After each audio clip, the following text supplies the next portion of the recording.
The following is a presentation of iRacing.com Motorsports Simulations on LSRTV, the voice of sim racing.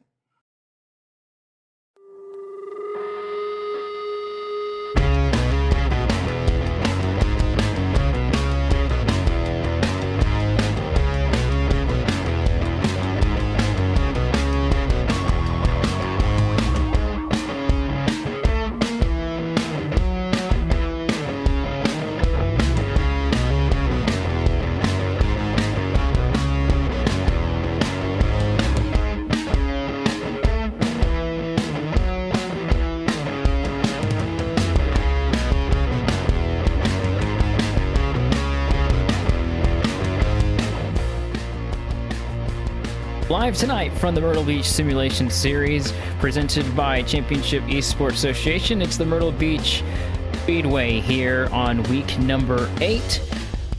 With us tonight, Evan Pasoka. He'll be in the booth in just a moment, and then it's myself, Austin Coop, and Chris Murdoch with Cisco Scarmuza in the trailer giving us the picture. And this will be, yet again, another fun night for us. 8 weeks or 7 weeks already in the books, and a lot of different winners here throughout everything that's going on. You know, we've had multiple winners, great racing, and lots of side-by-side action. We're actually going to have an interesting feature for the 4th race tonight here, Chris, and we're going to have some late models, legends, and super trucks to go along with it.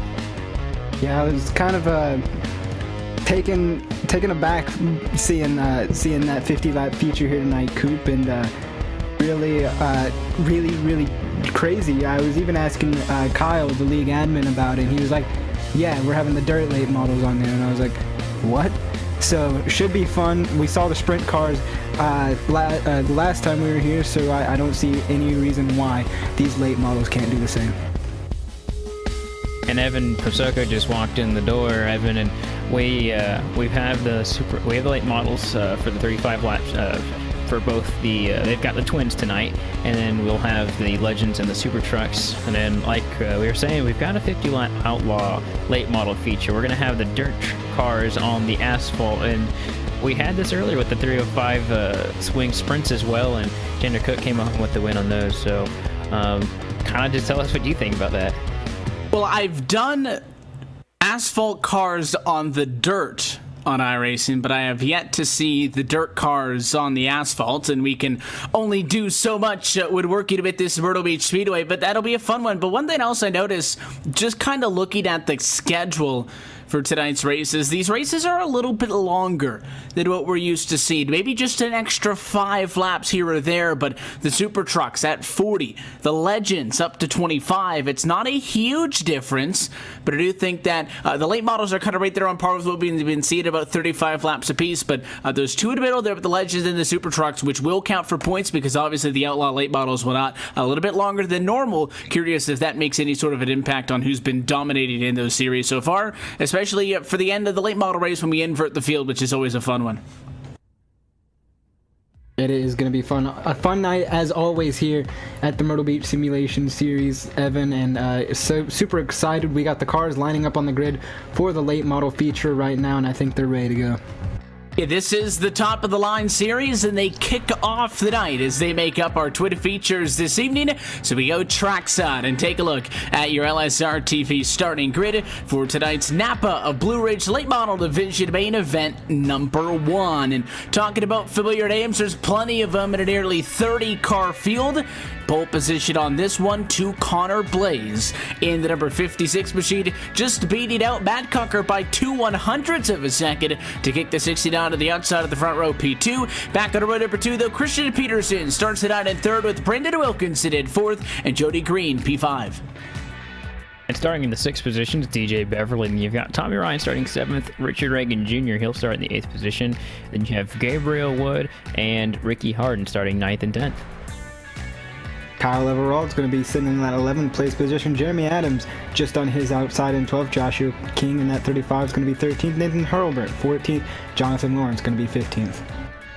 16 tonight, Jacob Porter is on the outside of run number 8 there, P17 for Jonathan Smith. Tyler Lugo Vickery will roll tonight from 18th position. That's way off the top 3 time that he had in practice earlier this evening. Dustin Turnage will roll from 19th, and to the outside of row 10, P20 is Randy Oakham.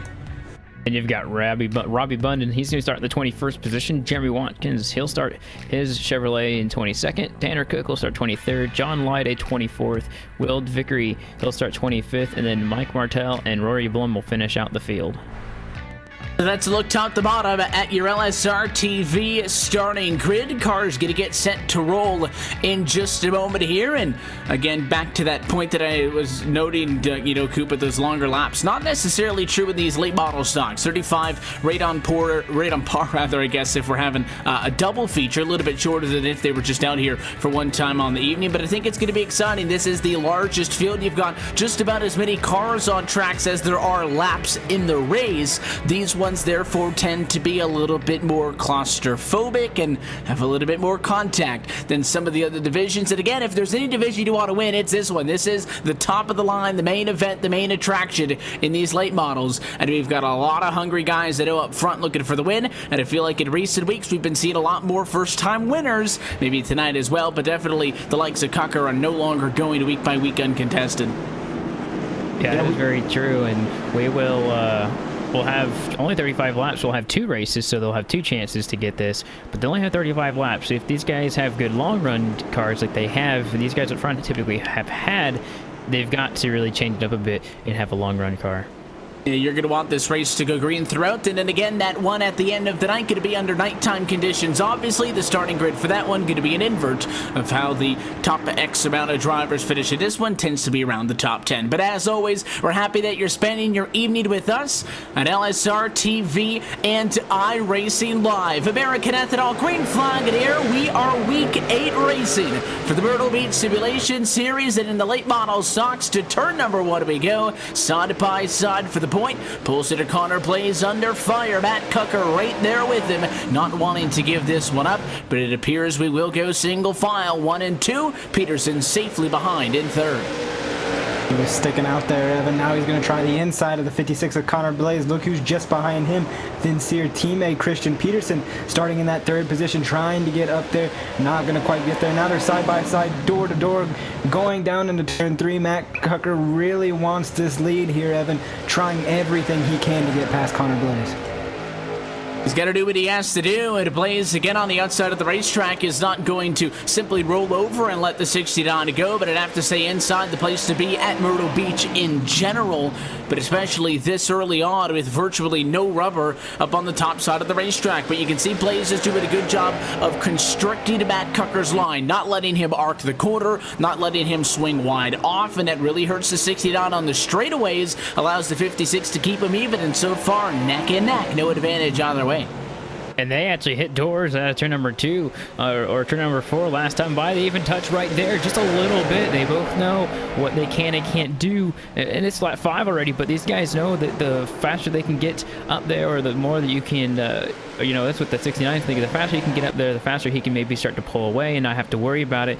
Being that lead's always extremely important, and they're going to touch just so close between that time. But look at Christian Peterson. He's getting into the picture right here. He's going to be right behind these guys going side by side. And oh, by the way, he's being a little conservative with the tires, as those two are being pretty aggressive right now.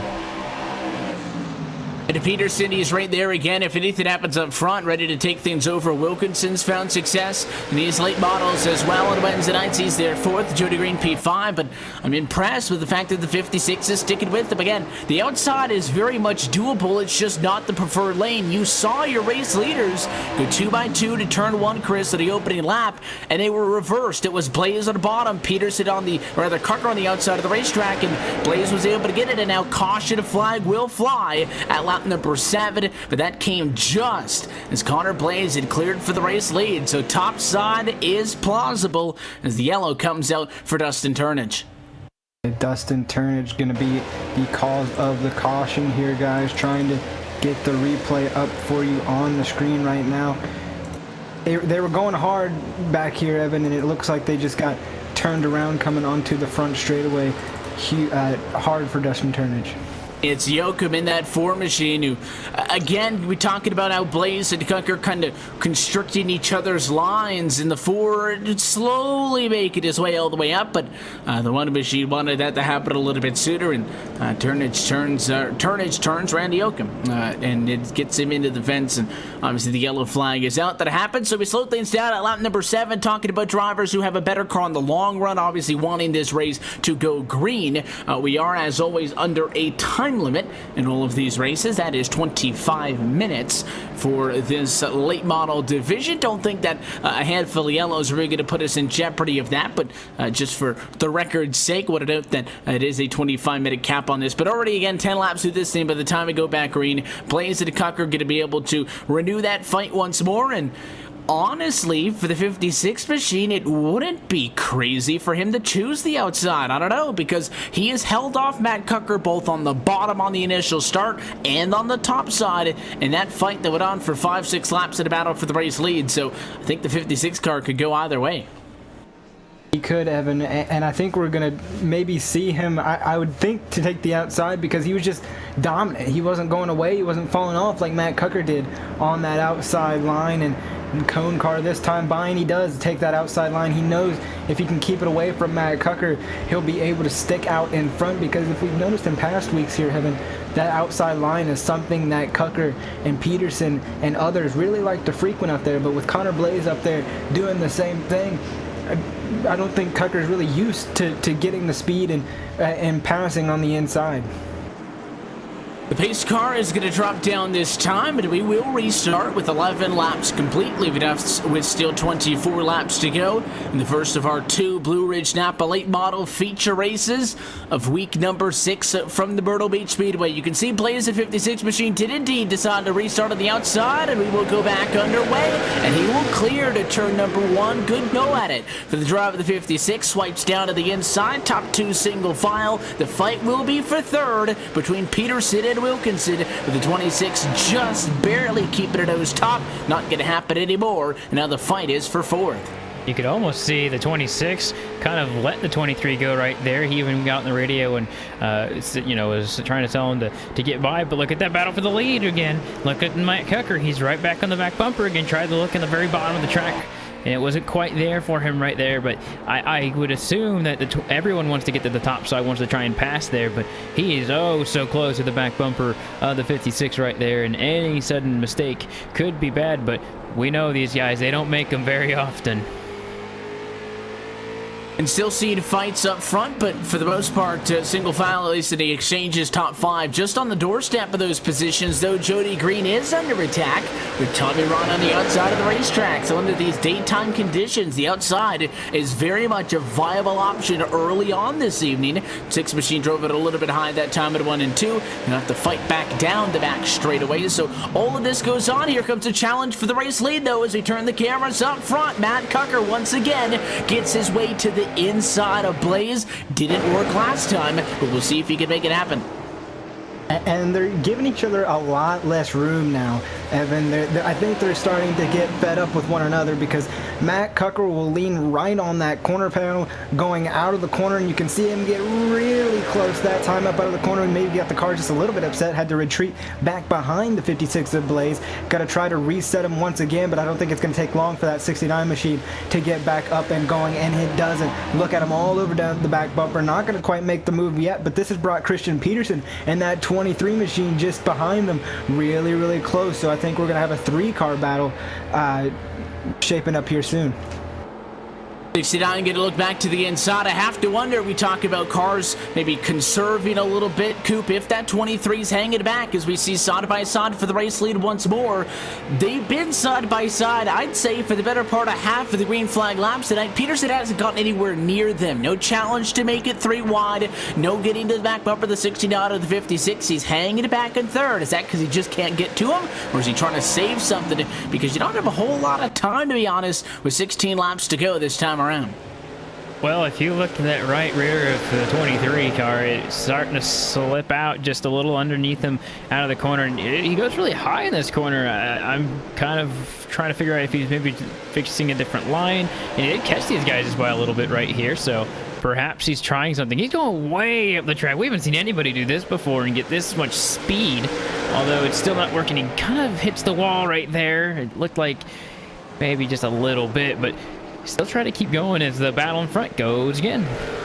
And again, not to neglect some of the fighting going on back in the pack. You got side by side with the likes of Adams and Leveralt, 10-11 on back with the battle for the race lead. If they're side by side the whole time, you got to keep your eyes on it, because at any point, especially just how tight they've been on each other's door, at any point this thing can get out of hand. And I think that 23 had been struggling to catch up, as we see Blaze get a big run that time at 2 as Cocker was all kinds of sideways, but Christian Peterson is really working all over the racetrack trying to figure something out.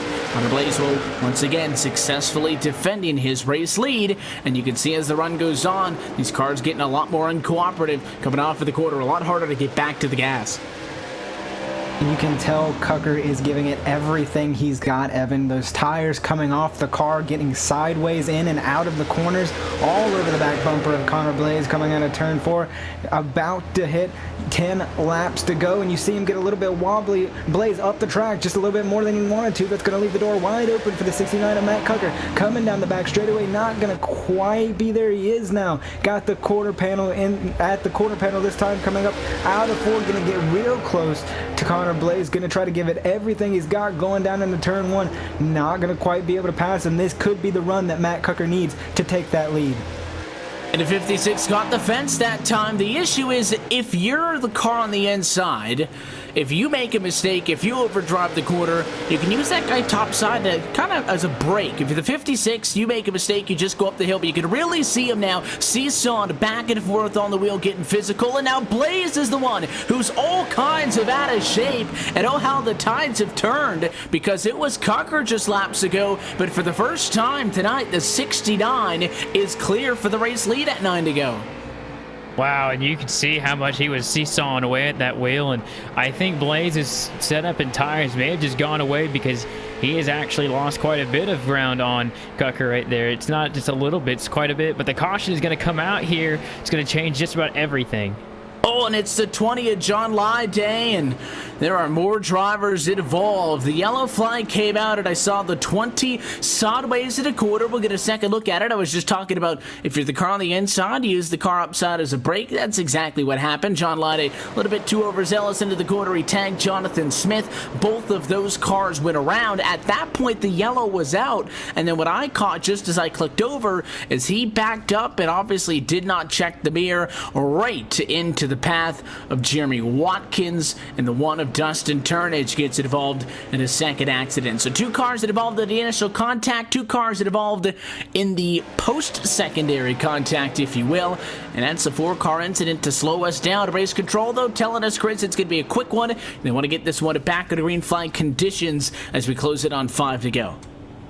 Yeah, closing in on 5 to go, trying to get this race as started back as quickly as possible. This is good for Connor Blaze because we saw how much he was struggling coming down to the final few laps there, so he's going to have another shot at trying to get back up to the 69. I do not think the 69 will choose the inside this time. Yeah, he will probably choose the outside, take that outside line away from Connor Blaze, who has been so strong up there tonight, and you can see them just working the tires. You can see them trying to keep the heat in the tires, Evan. We've been talking about it, the tires going away, sliding all over the place. Cucker seesawing the wheel back and forth, trying to keep those tires heated up. You can see the cone car working on the inside of the racetrack, which means the next time by, drivers should be choosing which lanes they want to be. That'll be at 5 to go. So that would tell me we are going to have a 4-lap to go restart. Again, the benefit with this Championship Esports Association and in this Myrtle Beach Simulation Series with the manual cautions is that we don't have to abide by the traditional 5 laps to go, caution comes out, this race is done, because we could red flag it. Things are a lot more flexible, so I think 4 laps is more than doable. This is interesting, though, on the front row. Cucker wants the inside. Well, that'll put Connor Blaze topside, the same lane that he wanted when he brought us back to the last restart. So if Cucker's not clear to turn 1, expect this fight to go down to the end. And a fight it will be. We saw how physical they were getting people off the wall. Even Cucker and Blaze respectively have hit the wall once or twice here tonight, Evan, so I don't expect anything less from these drivers. Going to give it their all as we get ready to take the green. His car is down and in. We will see if Matt Cucker and Connor Blaze get it started amongst themselves, or maybe somebody else gets up and involved in the action. Green flag flies, and it is a great jump for the 69. He is checked out, and Christian Peterson, first time tonight, will challenge for second. Can't quite clear him out of 2, but he's got 3/4 of a car length. That's what you can do if you've got yourself a teammate. Put your hand out the window and say, I'm going now, and now they both clear them. And then you've got 2 teammates for a second, 2 teammates third and fourth. And Blaze is doing what he needs to do, but it's right now, I think his setup's just absolutely gone. He definitely had it for the short run. That's at least what it looks like. And now it looks like the 26 is coming into the action right here, trying to get him on the outside. And he's actually got him right here on the outside. He's going to be getting the momentum, and I think this battle for third is going to be pretty important, and it's 2 laps to go. What's the lowest that Blaze has been all night, and it's third. Again, could be worse places, but Wilkinson is going to make him fight for it to the end. But the 23 up front is within striking distance as we come this time by to 1 lap to go. Does Christian Peterson use the bumper, or does he try to make a clean pass? A lot of smoke in turns 1 and 2. Race leader's going to drive right through it. Here we come down the back to the checkered flag next time at turn 4. He will look to the left rear quarter panel. No contact yet, and he's not going to get to him. Matt Cocker hangs on and wins late model feature number 1.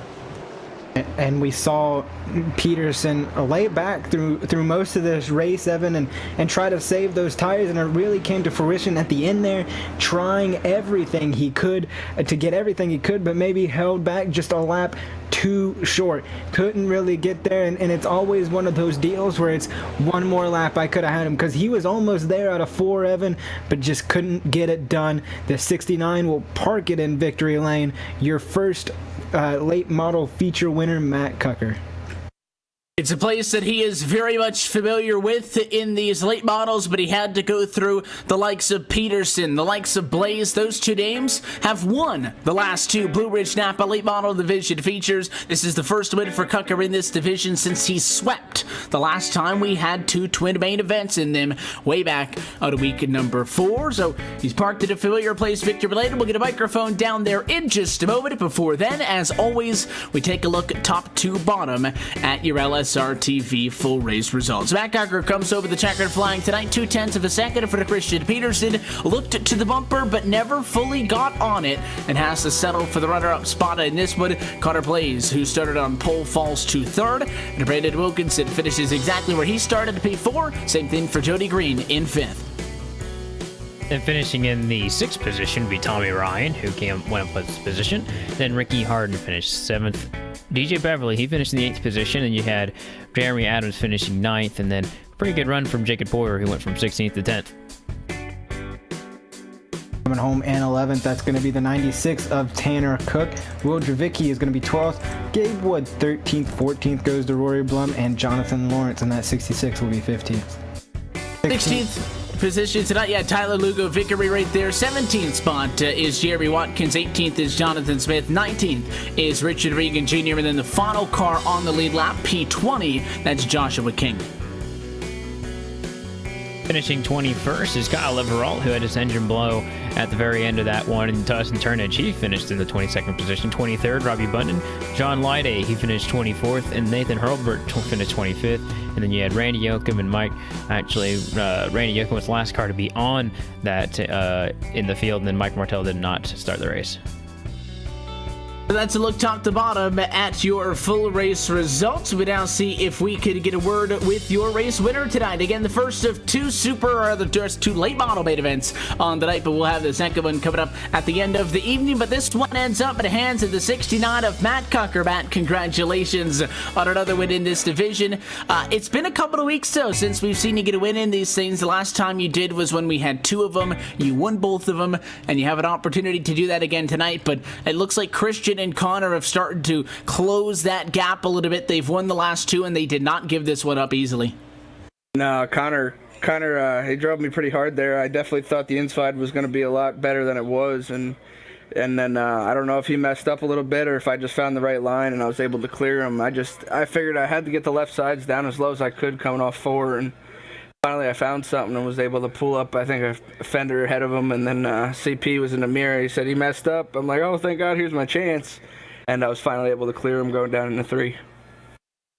I noticed that on the first restart of this race, Connor was started on pole, decided to go topside. It put you on the bottom, and then for the following restart, you took the bottom, which put him back up where he wanted. So was that inside really not that bad of a place to be? Because we've seen in this series, especially in these cars, the topside's a viable option, but I didn't think it would have been like that under daytime conditions and right away early in this race. But you seemed comfortable enough on the inside, and it worked out because you cleared him to turn number 1, and that kind of left him in the hands of the 23, and they fought for a little bit before Christian was able to try to close the gap late.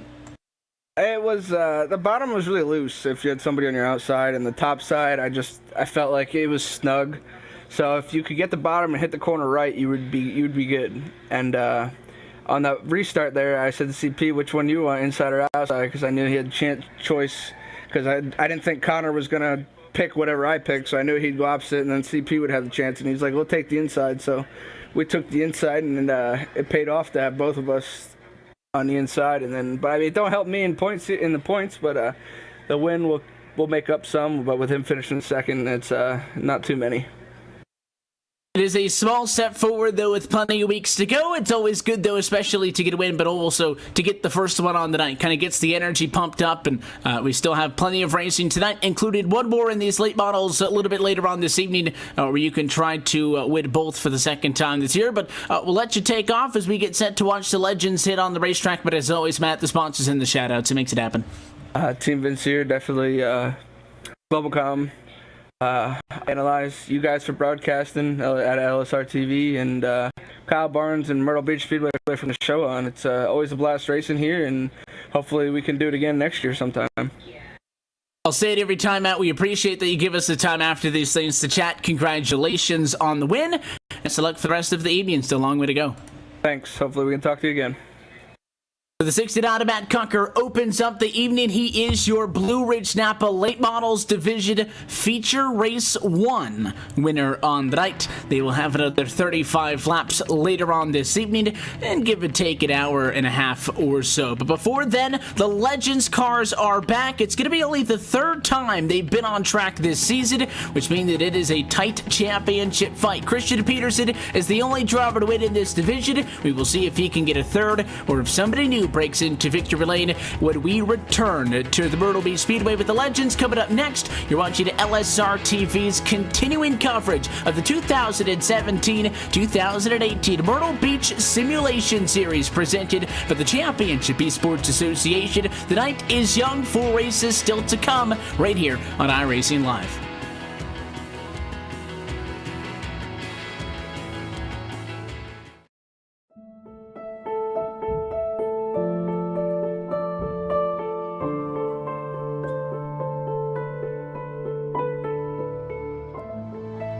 When I sat in the car, you always wonder, what's it going to feel like? It was my first time driving a mid-engine GT car.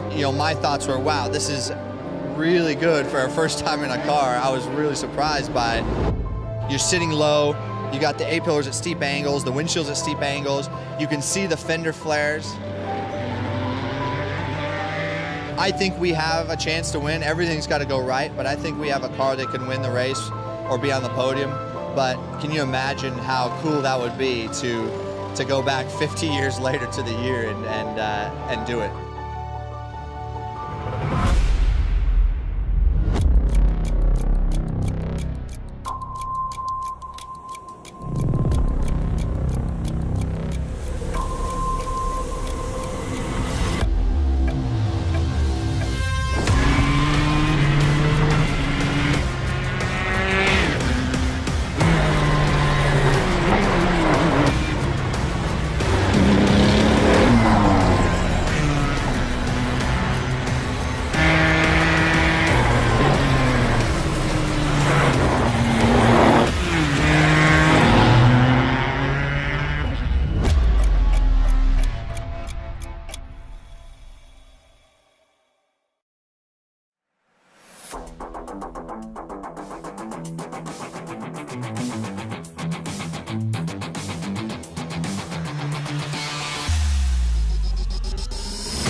Welcome back live to the Myrtle Beach Speedway as our night continues for week 8 of this Myrtle Beach Simulation Series. We moved on to the Legends Division, as we noted, just as we set the shot after Matt Cucker took home the win in the late models. They'll be back a little bit later on tonight, but we've only seen this Legends Division 2 times so far this season, week 1 and week number 5. Both of those races were won by Christian Peterson. So as we welcome you back topside to the LSRTV booth, and we get set for a 25-lap main event. The question is, Coop, Peterson get another one?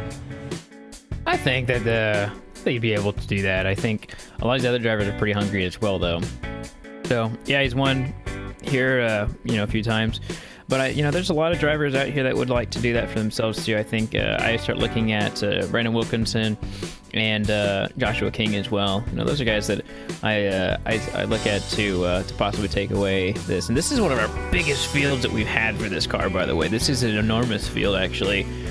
Looks like I'm counting well over 10, that was our average because we only had basically 9 and 10. But this is a really big.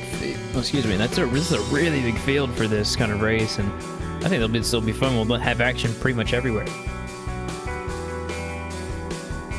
It is a good field, and we'll have to wait just a minute until we get the look top to bottom and what order they're going to run off in. But 25 laps in a Legends car is, I think, not too long, not too short of a race. I think that 35-lap late model stock event was kind of right in that cozy spot as well, and this one is going to be as well. I just love these Legends, and I wish that we would see them a little bit more. And again, we'll see them more as the season works on, as they work up to get to, obviously, the number of races they have to have in their championship, Chris. But these races, I don't know, they're always fun.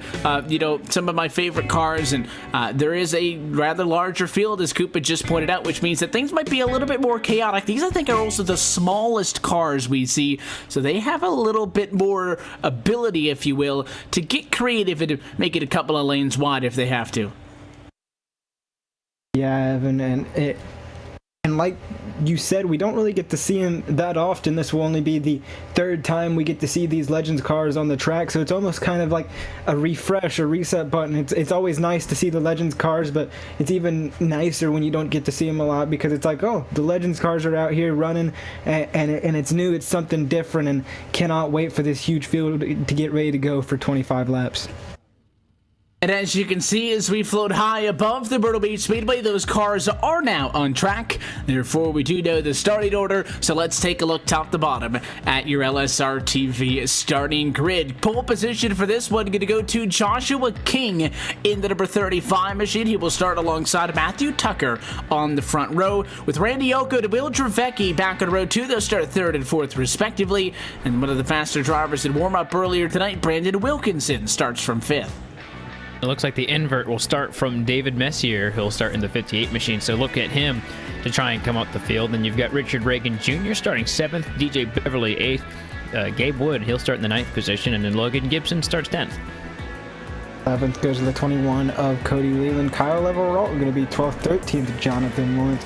Jeremy Watkins going to be starting 14th, Jody Green 15th, 16th goes to Timothy Adams. Christian Peterson going to be starting at the back, going to be all the way in 17th position. So that's a look top to bottom. And again, we talked with Christian when he won one of these races earlier in the year, and he had to start to the back because of the fact that he had gotten the win so far to that point. 25 lap main event in these Legends is not a ton of time to be able to get from 17th to 1st. So we will see how Peterson is able to do, but let's see somebody else gets the job done. The top 6 is the invert again. Fastest time went to David Messier in P6. We will see if he's going to be able to do something from the outside of row number 3. But here we go. Pace car down and in. It's our 2nd main event on the night for the Myrtle Beach Speedway. Green flag flies and we're off and racing, and you already see some contact back in the pack as your race leader is still 2x2. Yeah, look at King on the inside, but it looks like he's got a pretty good contest on the outside. Matthew Tucker trying to stay side by side with him, and he's there. He's actually going to pull away from him on the outside, and so that's going to be a really good start for that 43, and he'll actually really clear him. They're going to go almost 3 wide. Looks like the 4 gets tagged. He's going to go in the inside wall. And it is a big rack as the 60 got collected in that one as well. And we have all kinds of issues. It was one car for the longest time. As you saw, obviously, the initial incident with the 4 machine, everything was okay up until that point, but there really is no apron here. And there was nowhere to go. It was the 90 of Gabe Wood. The reason I thought, it was the 09 of Gabe Wood. The reason I thought it was the 90 is because that car was upside down. He got hit by the 40. It was kind of boxed in, 3 wide. Chris really had nowhere to go. And that car went for a ride. Landed right on top of the cone car as well. Kyle Barnes participated in this one. Yeah, getting that cone car out there, but you're not wrong. That was a majestic leap. I can't believe he did that. It really was. Like, he hit the 4, ramped off the 21, and just went for it, and then went sailing into the catch fence, and then went on a ride sliding down the front straightaway. So Gabe Wood getting all 4 tires off the ground and then going for a huge leap, a majestic leap as you said, but everybody trying to get everything sort of back up. You got the pace car out here now. Matthew Tucker going to be in that lead, was able to keep that lead on the outside line, so we'll have to see where he goes here, if he'll choose that outside again or if he will stick to that bottom line. And if Christian Peterson wins this race into 23, the shot that we're going to have to put up on the social media stuff is going to be the one of Gabe Wood about 3 inches off of his roof and not even touching him. They came so close. And if that, if Gabe Wood's machine had landed 0.3 of a second sooner, if Gabe Wood, if Peterson was 0.3 of a second slower, Gabe Wood would have landed right on his hood. So that could have been disgusting for Peterson. He's still in it, and the wreck's not all that bad for him because all of a sudden he launches himself up into the number 9 position. So obviously, drivers involved in the accident from up front helps those out towards the back. Peterson actually, because of that, gains the most positions so far in this race. And after big problems early on, we have a restart with 20 laps to go for the Myrtle Beach Speedway. Tucker's still up front with Joshua King side by side as we get set to try it again, this time with the 43 as the control car. Green flag in the air, and because it's a restart, that car able to control the pace of the restart and gets clear out front. Yeah, and they got 20 laps to go now, and Tucker has himself a pretty decent lead over King right now. And then you've got a good battle for third right here. Wilkinson's fighting Reagan Jr., and it looks like that's actually DJ Beverly behind him as well. And Will DeVickery, he started in the 4th position, and he's got a good challenge on that outside. These cars are really fast, and when you see the wreck like we just saw not too long ago, and with them going side by side, if they touch wheels, they will do exactly what you saw. And so a lot of these guys probably saw that in their rear view and thought to themselves they don't want that to happen. So they'll be pretty careful, I'm sure, the rest of the race when it comes to contact with another driver. But they start to single file out here. It looks like maybe DJ Beverly thought to look for that 5th position, but looks like that lead's getting pretty close now. If Beverly thought about Reagan, but here we go, a battle for the race lead, I think, due up, and it's King who has again been there, started this race from pole position, but the yellow flag came out, though Tucker was in front and was able to control the pace of that restart. You saw just how good of a jump it was. If the 35, though, wants to get up there, he's going to have to do it soon because he's going to be preoccupied fighting for P2. Look at that 30 of Dravecki, top side of the racetrack, trying to get something on him. You got the 26 machine of Wilkinson now fighting with Reagan, so still a lot of action going on out front, just none of it involves the race leader. That's what he has to like to see. Matthew Tucker able to drive away as now they're side by side for that P2 as King and the 26, not the 26, the 30 of Dravicki gonna go at it. Now the Wilkinson's gonna try his luck up there on the outside, and the 35 getting slowed way up. The 40 of Reagan Jr. had to check way up just to stay off the back bumper, trying to get clear. Wilkinson not gonna be clear this time. The 35's getting freight trained on the inside. And it's not, I don't think, the lanes that's hurting him. It's just somebody gets a spot on you, and it's hard to get that momentum back. He's lost 1, 2, 3, and maybe 4 spots because Reagan in the 40 wants to add to that total. Peterson, right there in the 23 machine, interjected himself into the picture. I'm not sure it's going to be enough to battle for the race lead this time by as we get the cross flags. But if we get a yellow, maybe restarting auto row 3 would give him an opportunity, and he's using the outside as his method of transportation. Yeah, perhaps not almost getting his head cut off by another car, made him get a little bit of urgency to the front. But yeah, he's doing a really good job. He's going to get the top 5 position if he can get around Richard Reagan Jr. We got a spinner, so he'll get it anyways. That appears to be Will DeVickery. We talked so good about him not too long ago. Just lost it right at a 2. On his own. He was scored in 2nd position, and I don't know if it was because of the curbs. I think it was. We talk about how big they are on the inside of 1 and 2. They are especially big on a car this side, but a tough break for Will Dravicki, and all of a sudden he goes from P2 down to 15th. It was a 1-car incident though, so no caution, and we are going to stay green. The gap between 1st and 2nd has grown to a race high 0.8 of a second. Wilkinson is there, then Beverly 3rd, and Christian Peterson, fastest car on the racetrack, in 4th. And they're 42 spin-in. We're gonna have the same thing happen with the 42. Same spot, the same spot. Same exact thing, just got right up on the bumps going into turn 2, and it's the slightest bit of contact on these cars that is the biggest contact compared to the size of these things. It'll just send you right around, and that's twice that somebody's had that happen to them. But side by side for P2, Christian Peterson gonna get clear of Brandon Wilkinson with ease, gonna have his sights set on the 43 of Matthew Tucker. And I think I might have to swallow my words, because still with 9 laps to go, that gap down to 4/10. So Christian Peterson passed Brandon Wilkinson and made up 0.3 of a second of the race leader in 1 lap. I thought passing people was supposed to take time and slow you down, but Peterson is there so much faster, running that half to a whole lane up from the bottom compared to the 43. Yeah, I mean, when you look at what he's doing what everyone else could be doing, and he's so much faster on this outside lane. I mean, he's using the full track to its potential, and these guys need to see that. I mean, there's very little that you can do with these setups. I mean, he's basically diving it in and just keeping the wheels straight and letting the track do a lot of work for him as he gets the lead right there out of 4. And looks like Matthew Tucker will slide in suit right here, and maybe these guys can, at least Tucker right here. A lot of these guys are pretty far behind, but see exactly what he's doing. A lot of these guys are getting tight in that corner, but that's because they're entering so low. You can just see the difference. He's out by that 2nd dotted line, and everyone else is entering on that 1st dotted line. It's a really big change, and they're going to throw 3 wide for 2nd place right here, actually.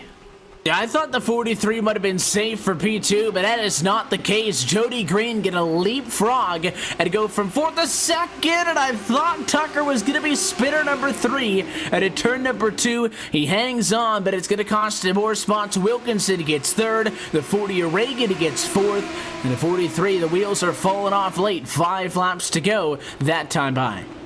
Yeah, from bad to worse for the 43 there, Evan. Jody Green going to moved up to 2nd place.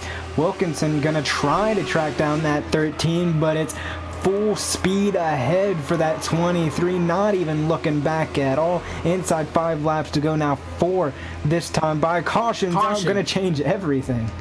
And that may still give us a small window to restart this race. The spinner is the 12 of Logan Gibson, who was one of the drivers about to pounce on that 43 machine. We were kind of just watching that battle, and before we looked away, the 12 way to move to the inside of the 35, got a little bit tight. That car pushed up the hill. I think that Joshua King did everything that he could, because he moved up as much as I think realistically could be expected. Those 2 cars made contact, and they both went around. Big hits for both of those cars. Takes 2 of them out of the top 5, and we go under caution to flying conditions with race start due up almost immediately with about, I think, 2 to go if we go green this time. Yeah, they are getting the 1 to go signal from the Cohen car, which is actually sitting in the 8th position. He's done really nicely, going 19th to 8th, but sure enough, that pace car dives down, so we will see exactly what happens with these guys up front. Peterson, Green, and Wilkinson's your top 3. Peterson, if he gets out in front, I think it's a done deal, but can those behind get a good restart and challenge? Not that time at a 4, at least. Green flag in the air, and they're fighting for 3rd and 4th, but it's all behind Peterson and 2 to go. Yeah, Wilkinson threw that block on the 43 of Matthew Tucker. Peterson out front, not looking back. Probably going to take this as we're coming through 3 and 4. Wilkinson and Reagan going to be doing battle, but white flag for a spinner as Cody Wiegand spins. We're going to stay green, though. That car is off into the grass. It's going to kick him out of the top 10. As we look back up front, Christian Peterson from 17th position, and still with time to spare is going to come off of quarter number 4. He's 3 for 3 in the Legends division. Your winner on week number 8. Wow, just an incredible job that he did to navigate through the field, get out of an accident by the hair of his chinny chin chin, and still somehow, get this one. I think definitely his time on the speedway is shown today. 3 for 3 is not bad, and while the battle for the race lead wasn't too excited across the line, Chris, everybody else was fighting. Yeah, and there was even a wreck with the cone car. Kyle Barnes giving it everything he could off of turn 4, kind of just lost control and spun it straight up into the outside wall and collected Will Dravecki. And just so Will Dravecki losing it on the inside and then getting completely clobbered by Kyle Barnes coming across the line. Crazy finish here tonight, Evan. We'll get to talk with the driver who finished in front of all of that excitement in a moment. But as your Legends feature falls with the checkered flag, let's take a look top to bottom at your LSRTV full race results. Again, from 17th to 1st, Peterson is your winner, but no sludge performance either for the car who comes home P2. Jody Green starts 15th. And marches all the way up to P2. Brendan Wilkinson right there, 3rd position, with Richard Reagan Jr. in 4th, and Matthew Tucker, P5. It looks like David Messier, he'll finish in the 6th position. Ray Yoakum, he finishes 7th. Kyle Everall, 8th. DJ Beverly, he'll finish in the 9th position. Then Kyle Barnes, he finished the night 10th as being the cone car. Will Dravecki, we saw them get together coming across the line. He'll come home in 11th. Jonathan Lawrence going to be 12th. 13th goes to Jeremy Watkins. 14th, Timothy Adams. Cody Leland is going to be your last car on the lead lap, finishing 15th. Joshua King, 16th. 17th goes to Logan Gibson. And Gabe Wood, who went for a majestic leap, as Evan calls it, finishes out 18th. In the comments section, by the way, there's a good picture of it if no one's seen it. And I'll tell you what, I would have given it a 10 for the jump.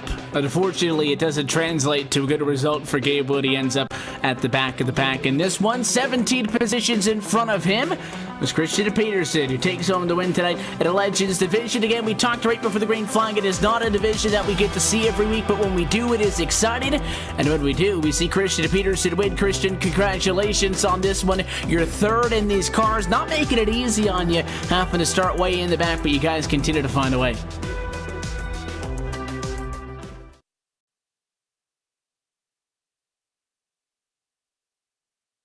We'll see if we got the 23 there. Christian, you got us? Yeah, my bad. Oh, no, you're good. It's a race win for you. I know it's got to feel good, and plus 16 spots to do it. Yeah, that was crazy. The first wreck on lap 1, I actually went under the 09 car. He went like flying through the air. So. We had a nice slow motion shot of that, and I said that if you would, we're gonna have to post that. So we'll get that up at some point. Yeah, I just took a screenshot of that, but that was pretty cool. So yeah, a lot of cars passed. It was a lot of fun digging on the outside, and 3 for 3, I think, for these things. So let's keep it going. Not a bad result, no doubt. With that accident happening and you coming about, 4 inches away from getting the roof peeled off of your car, you guys were able to get a lot of spots at once there. Started 17th, but that jumped you almost, I think, right up to, if not just on the doorstep of the top 10. Was that, something that really helped you guys out, or did you feel that with the fact that you guys got up front with still time to spare, that wasn't the deciding factor? I definitely think it was. I had to get through a bunch of them quick and definitely missed that wreck. But, yeah, definitely passing a bunch, like 6 cars or something, 7 cars in that first 2 laps. Definitely helped out a lot getting through everybody in the first 25. What is it about these Legends that are so fun for you and that allows you to go 3 for 3 in them? Because it was a larger field size, so it's not like it's one of those things where you're only going out there beating 6 guys. There's a big field, there's a lot of traffic to get through, and yet you guys still are able to get the results. I think it's just, I don't know, the setup's really good, and you can just really drive it really hard. You can pile drive it in there and slam on the brake and power down, and it just goes. I don't know. Outside works. A lot of fun. Whenever the night ends up at victory lane, it works, and it's a good win for you guys. 3 for 3 on the air. I know it feels good. We'll let you take off as we move on into our third race of the evening. But as always, the sponsors and the shout-outs. It makes it happen for you and the 23 team. Just everybody, Vince here, 6-man, Beast Racing. Shout out to Cucker for winning the first race. Shout out to Blaze and Wilkinson, everybody. It was a good race up front. Looking forward to the next late model stock, and I think the trucks are coming up next year. So. Yep, Super Trucks right in the middle of the night for the 40-lap feature for them, so we will let you take off. Christian, as always, congratulations and best of luck going forward. A couple more trophies to be handed out. Maybe we'll have an opportunity to catch you then. All right, sounds good. Thank you, Evan. That's your Legends Division winner tonight, 3 for 3 on the season. And again, as I said at the top of it all, I want to see more Legends cars, and I think that if Christian Peterson keeps winning them, everybody else at the field is going to want more Legends cars races so they can try to dethrone him. And we will see if that's maybe something that happens a little bit later on this season. But for the time being, he is on top, and he takes home the second checkered flag on the evening. So we'll take another opportunity to step aside, and we'll clean the racetrack back off as the sun goes down with the Super Truck feature race coming up next. It is the longest points race on the evening at 40 laps, and it is right when we return to the Myrtle Beach Speedway at LSRTV, your home for sim racing.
Welcome back live to the Myrtle Beach Speedway, where LSRTV is continuing coverage of the Myrtle Beach Simulation Series presented by the Championship Esports Association. Continues on your home for sim racing and iRacing Live. Happy that you're with us for the 8th week of this 2017-2018 campaign. If you're just getting to the computer, plenty of time still to go tonight. Matt Cucker has won in the Blue Ridge Napa Late Models Division. We'll see them back at the end of the evening. And just moments ago, Christian Peterson, third win in 3 tries in the Legends Division, taking home his first win of the night. So we transition to the super trucks. And I would say, aside from the novelty of the U-Cars, and even tonight I would also say maybe the novelty of the Outlaw late models, which will be coming up next as our special attraction tonight. You're going to want to check that out. This is my favorite division. There's something that's a lot of fun about seeing full-size NASCAR trucks on short tracks like this, and I always love it. And they're set for a 40-lap main event, which is no slouch.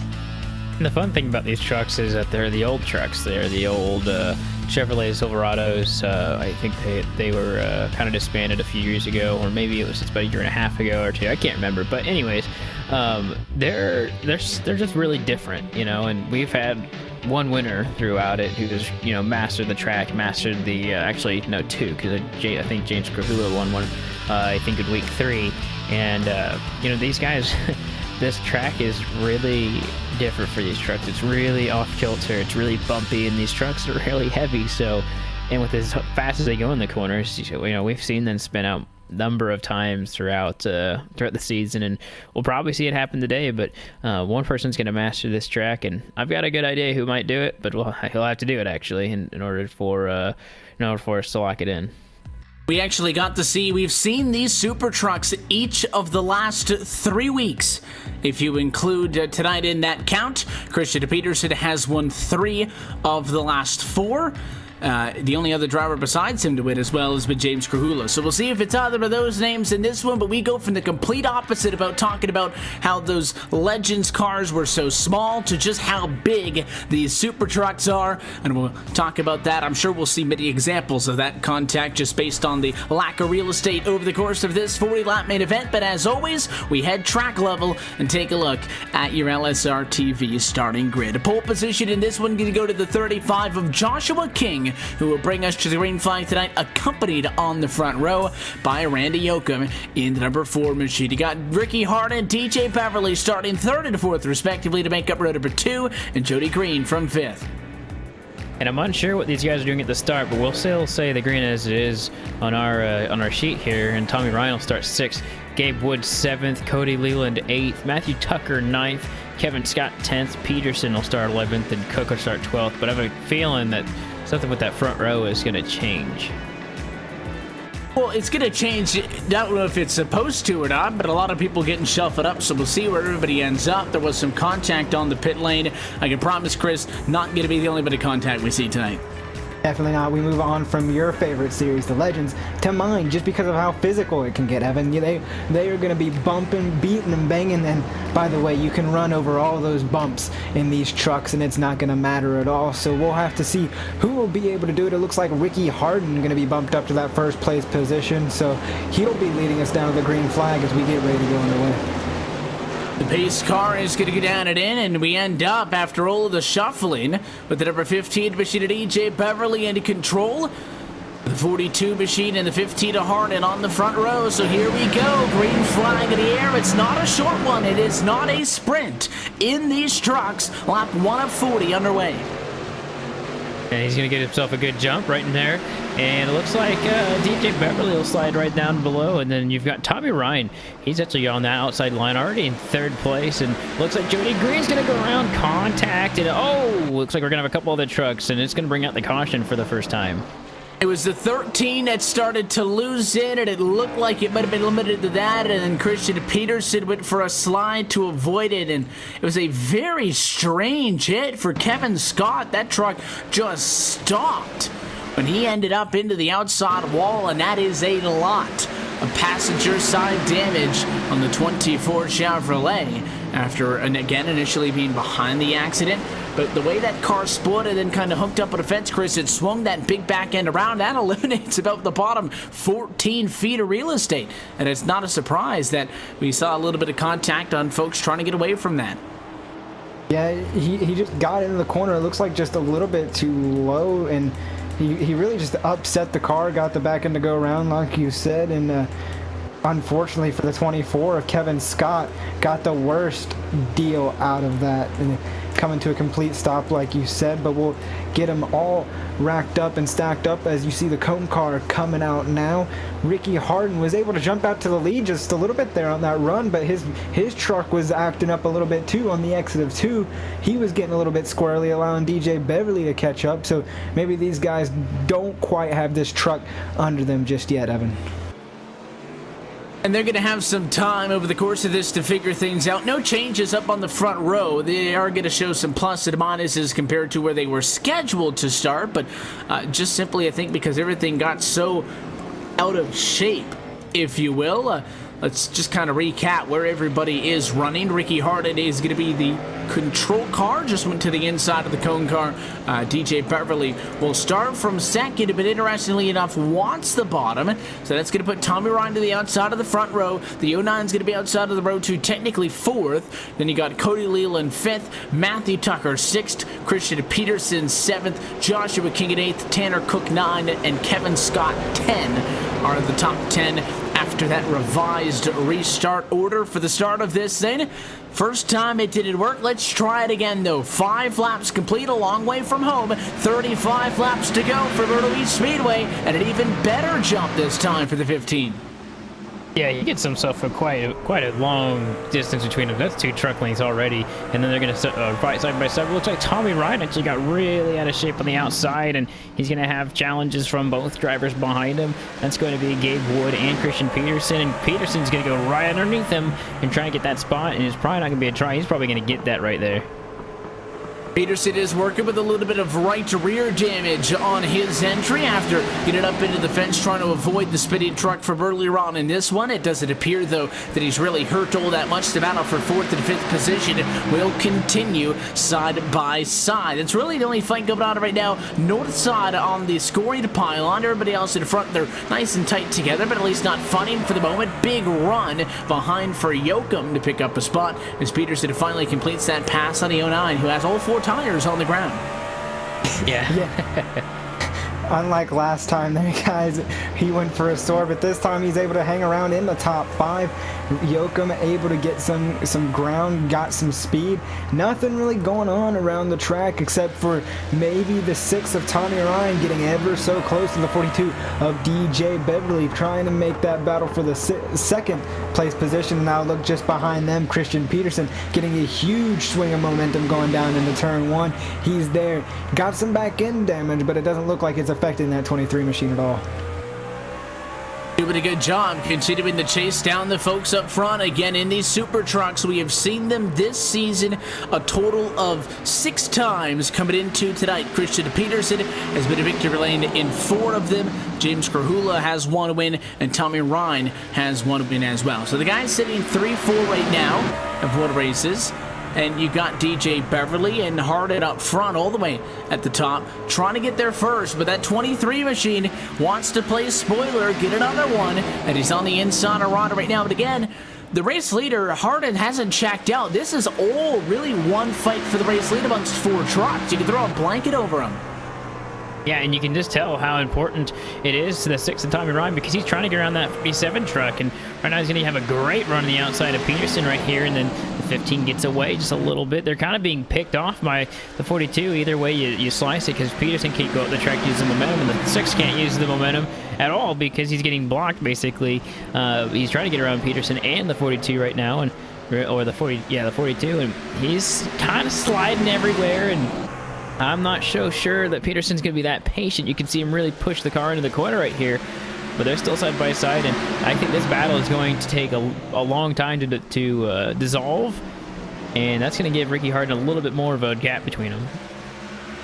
But any longer it goes on, you're going to run out of time. That's the key for Peterson. He's kind of getting 2 at once here. He didn't pass the 6 and then decide to go to the inside of the 42. Just in the process of working on the inside of the 6, ended up with the nose on the bottom of DJ Beverly, and kind of trying to get 2 spots with 1 swing of the bat here, if you will. Now, he'll be clear this time by the start-finish line in front, I guess I should say, but not clear.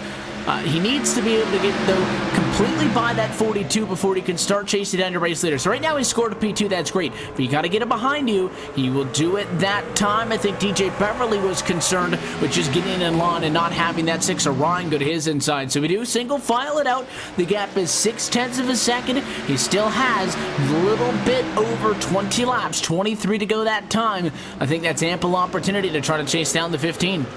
Yeah, ample opportunity indeed. You say time is of the essence here, Evan, but if we compare it to the last 2 races that we have, there is still a lot more racing to be had here, and anything can happen. But with Christian Peterson in that second place position, it's definitely not what Ricky Harden wants to see in that rear view mirror. He's got to get going and get going fast, because that 23 is on a mission, looking to be 2 for 2 on the night and take that win, trying to get everything he can. Meanwhile, nothing else going on backwards throughout the field except for Christian Peterson now on the outside of Ricky Harden. He's been making his moves on the bottom, which is why I thought that he was going topside. I was a little bit curious, but there he goes. Sticks the nose out to the inside. Not forcing it, though. I think he's very acutely aware, Coop, of how much time he has just that time by crossing the halfway point in this race. 20 laps down, 20 laps to go. Any other time, if that was 2 to go, he would have made that side by side. He had the spot. Even Harden moved up a lane to give him the positioning, I think, believing that Peterson would go down. So the 23 mission, I think, is comfortable enough at his truck that he doesn't have to force the issue yet, and he will wait for an opportunity to present himself. Yeah, I think that's a good observation, is just knowing that, you know, he's got over 15 laps to go until the end of this race, and knowing that he doesn't really have a challenge behind.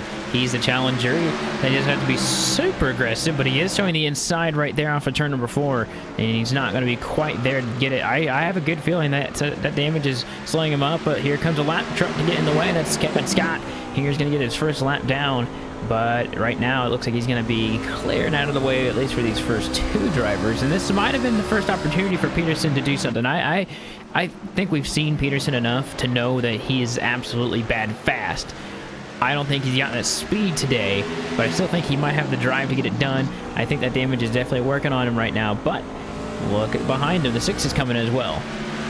You can hang back all you want. There's no rush to get around Harden, but if waiting is not as quick as Tommy Ryan, then you're going to have an issue. And I think that he woke up as soon as that 6 came into frame. That 23 machine jumped right up to the outside of the racetrack, and he is not going to hang out any longer. And just like that, as if he just flipped the switch, he goes from trailing Harden lap after lap after lap to getting him cleared in just 1 circuit around this Myrtle Beach Speedway, and he's in front now with 15 to go. And I'm not quite sure, but I think that 23 of Christian Peterson fancies that high line there, Evan. He did it in the Legends race, just completely dominated on that high line, and then you said it, just like flipping the switch, he moved up a lane and completely blew by the 15 of Ricky Harden as a cautions out on the Speedway. Well, that'll prove to be good timing, because it means that he'll be the control truck for the restart. The issues are with DJ Beverly. The 42 started this. It's been rather quiet to this point. This is just going to be a single truck accident as we get set to show you a replay of it. Beverly got into the fence at turn number 4, and to kind of get a car off the wall, Coop, you really got to give that wheel a good yank to the left, because these cars can get stuck in the fence, not literally, but figuratively.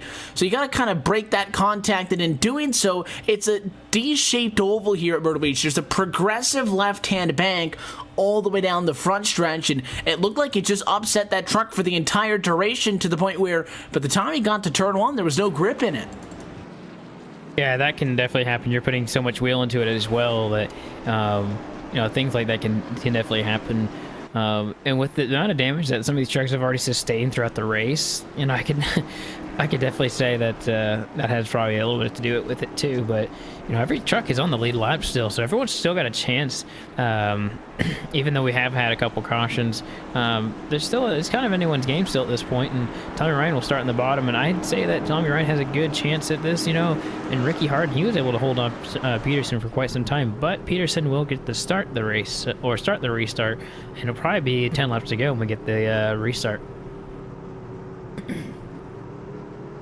And now the question is, and you really can't answer it without getting the result, is Does Tommy Rahn have a truck that's fast enough to challenge Peterson? If you look at where they started in this race, the stats would suggest no. If Peterson's able to start behind you, get in front of you, and beat you to the race lead, then you're not as quick as he is. But these restarts have a way of always bringing out that little bit extra, just as we saw with the 23.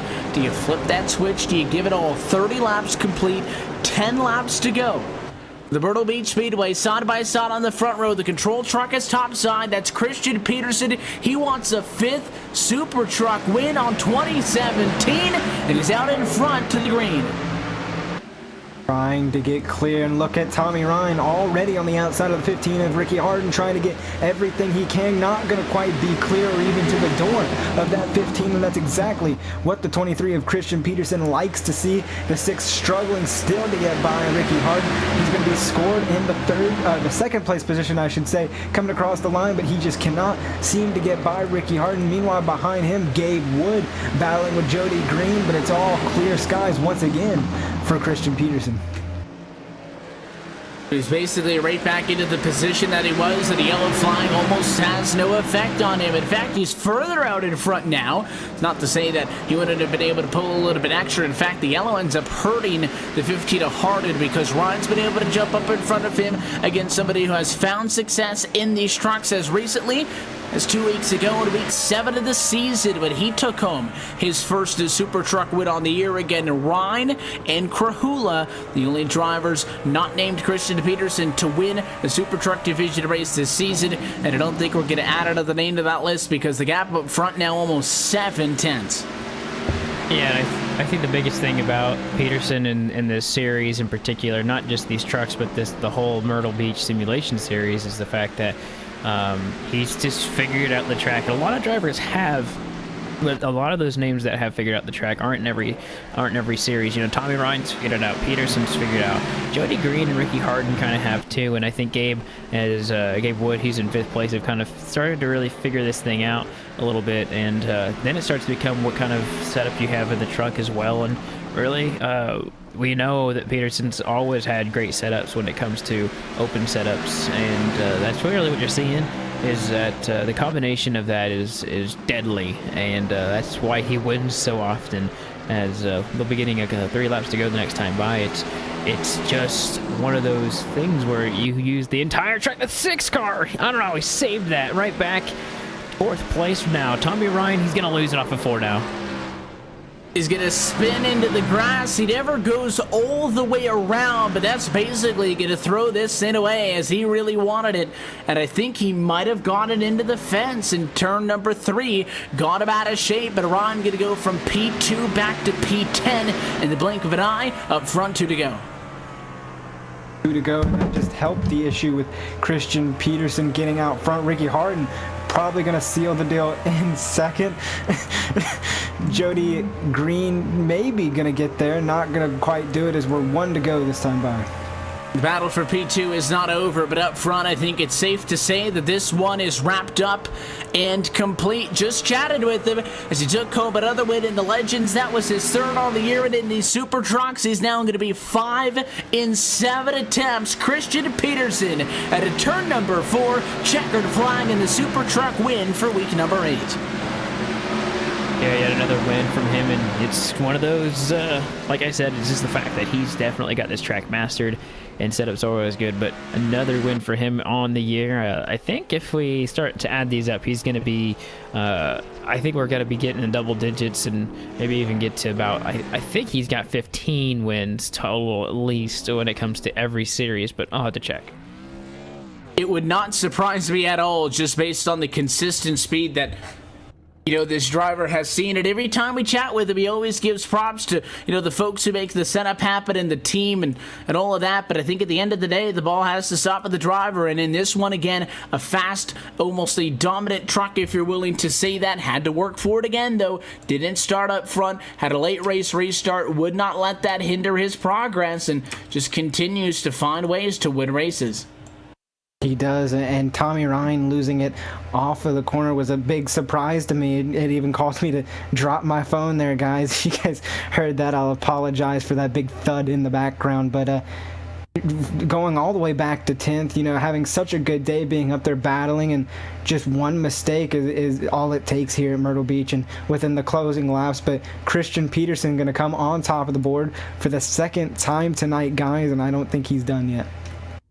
He still has a couple more opportunities to get wins on the evening. He is your winner, though, in the Super Trucks once more, and we will get a headset on him momentarily. But as always, a look top to bottom at your LSRTV full race results for tonight's Super Truck Division main event. It is Christian Peterson who walks away with the win tonight. Biggest mover goes plus 10 to get the Jackers, with Ricky Harden right there P2, one spot shy of getting another trip to victory lane in these things. He could have gone back-to-back if he was able to do so. He closed off our action 2 weeks ago at week 7 with a win in this very division. Jody Green, solid evening, comes home third position. Gabe Wood keeps the truck on track, gets a P4, and TJ Beverly is 5th.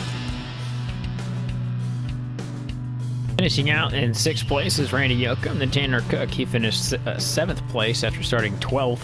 And then Joshua King, he'll finish 8th place.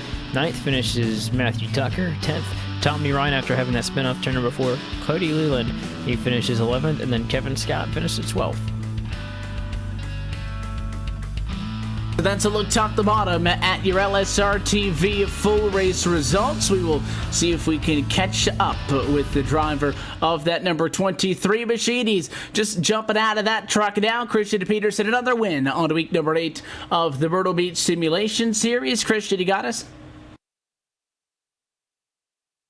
I believe his mic is not on at the moment, so we will hang tight and see if we can get a word with him. But if not, we'll get set to transition over to the second event, or rather, I guess, 4th event. I'm losing count of what's going on. But the main event, I would say, on the night with the Outlaw late models. And I believe now we have the driver of the 23. Christian, you there? Yep. 2 in a row for you guys. Just chatted with you in the Legends. This time you get it done in the Super Trucks. And very similar to that division, you guys are able to continuously find success in these things. Again, having to fight through traffic. Again, just racking up the wins. 5th time this season, you've got the job done in these machines. Congratulations. Yeah, thank you. Kind of feels like I'm repeating myself with these things, especially, but just really good truck. It just rotates in the center, and you can drive up under people, and as long as they race clean, you're able to drive through the field and get it done. James wasn't here tonight, but he would have probably been right up there with me and DJ and all those guys. They were a lot quicker this week, so the competition's getting stiffer in here, and that's exciting. So looking forward to the rest of the season. You guys continue to, find success, obviously, but the one thing that we kind of hypothesized about when this series started was that, as the weeks go on, kind of like you see the local track, people are going to start to make up the gap in between folks. And it actually seems like for you guys, you started off the season great, 3 wins in week number 1, but your average finish has actually been better in the last 3 weeks than it was in the first 3 weeks. So the opposite is happening. You guys are almost getting more dialed in. Would you say that that's roughly accurate? How you feeling? Yeah, for sure. I mean, I haven't made much adjustment on this thing, but just a little track bar here and there, and a little right rear spring. I've really just been freeing it up every week, but it just seems to get tighter and tighter, and I just keep loosening it up, and it feels better for that race, and then I go into practice for the next week, and it doesn't feel as good. So, yeah, I don't know. Just been doing that, and it's been working. So. Well, 3 races down on the evening. You guys are in front to win the night, quote-unquote. I know there's no extra bonus points for anything for that, but so far on top. We do have these Outlaw late models coming up before we get back into late model stock, so we get to see you with that one, or is the focus at the end of the night? Yeah, definitely focuses at the end, but I think Kyle added me to this race, so I'll be in there. Well, if you are in that one, we wish you the best of luck. We always love the special events. We had the 305 wing sprints a couple of weeks back, and this one should be fun as well. We were talking about how I've seen, dirt cars. I haven't seen dirt cars on asphalt. I've seen the vice versa a couple of times. So we'll let you take off if you got to strap in for that one. But as always, who makes it happen for you? Same guys as last race. Vince here, 6-man, Beast, everybody at LSRTV, CEA. Everybody who shows up. A lot of cars in the Legends race, last one, and there's a good amount of trucks. So looking forward to the last 2 races. We appreciate the time as always, Christian. Congratulations once more. This one, though, coming up before we get back to sanity, if you will, and that's not saying much because the late models division with the highest average car count's always thrilling, but these dirt super late models are definitely going to be exciting, so we wish you the best of luck in that one, and we'll see what happens. All right, thank you. Hope to talk to you soon. That is Christian Peterson. Back-to-back wins on the night. Legends with division and now the Super Trucks division. He was a winner in both. That is the driver who, to this point this season now, I think officially has the most wins in division. But we'll double-check that stat because he and Matt Cucker have been neck and neck all season long. But it's got to be tight between those two. So 3 races down, still 2 to go. Coming up next is our special attraction. No points on the line. It is simply bragging rights as the Outlaw late models hit the track for 50 laps. That's coming up next for the Myrtle Beach Speedway. You're watching LSRTV's continuing coverage of the Myrtle Beach Simulation Series presented by the Championship Esports Association.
Welcome back live to the Myrtle Beach Speedway, where LSRTV's coverage of the Myrtle Beach Simulation Series presented by the Championship Esports Association continues as we work into the night here on week number 8 of action on this 2017-2018 campaign. We're happy that you're with us at LSRTV and iRacing Live. Evan Pasoko, Austin Coop, Chris Murdoch topside with you with Cisco Scaramuza downstairs as we head to tonight's special attraction. We saw one of these a couple of weeks back with the 305 wing sprints on track, and this time around it is the Outlaw late models on track. They are not made for a racetrack like this, Coop, and that's why it's going to be so much fun.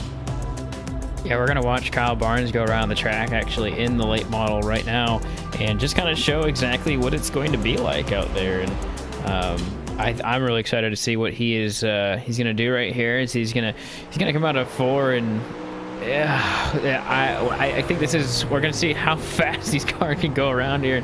Look how much it's sticking to the track right here. So imagine, looks like it's going to be maybe about 10 odd people are going to be around this track, and look how much it's leaning into the corner. He's getting it. Yeah, exactly. It's really ridiculous how fast the car is going. It's going 130 miles an hour when it crosses the flag stand, guys. And they're made for dirt because the way they drive is obviously you slide in the corners because that loose layer of dirt on the top of the racetrack, gives to a certain extent, and that's how you get that sliding motion. The car is still sideways, don't get me wrong, but it's not sliding nearly as much. That's just basically how the car looks with the way the springs are set up in it. It's gripped up like that all the way around. And it amazes me how much grip it has, Evan, because as you mentioned, these cars are meant to slide. They're meant for that dirt, and Barnes is just able to basically wheel this thing and manhandle it around as he was going to pull off. We got a little bit of a taste of what we're going to see, but put a few cars side by side, and then we'll be able to really tell how fast and how close these guys can get together. And I think him doing a few laps around this track just made me even more excited for this race. It'd be just as it was back in week 6 when we saw the sprint cars. This is a non-points event. It does not count towards any sort of a championship. I do think it wouldn't be a terrible idea to have a special attraction of points where every single time we get a non-points race, they do get points towards a specific thing. But in the traditional points, it doesn't count for anything. This one's for fun. And Christian Peterson talking about how he just got added to this one. Looks like he's going to grid up as well.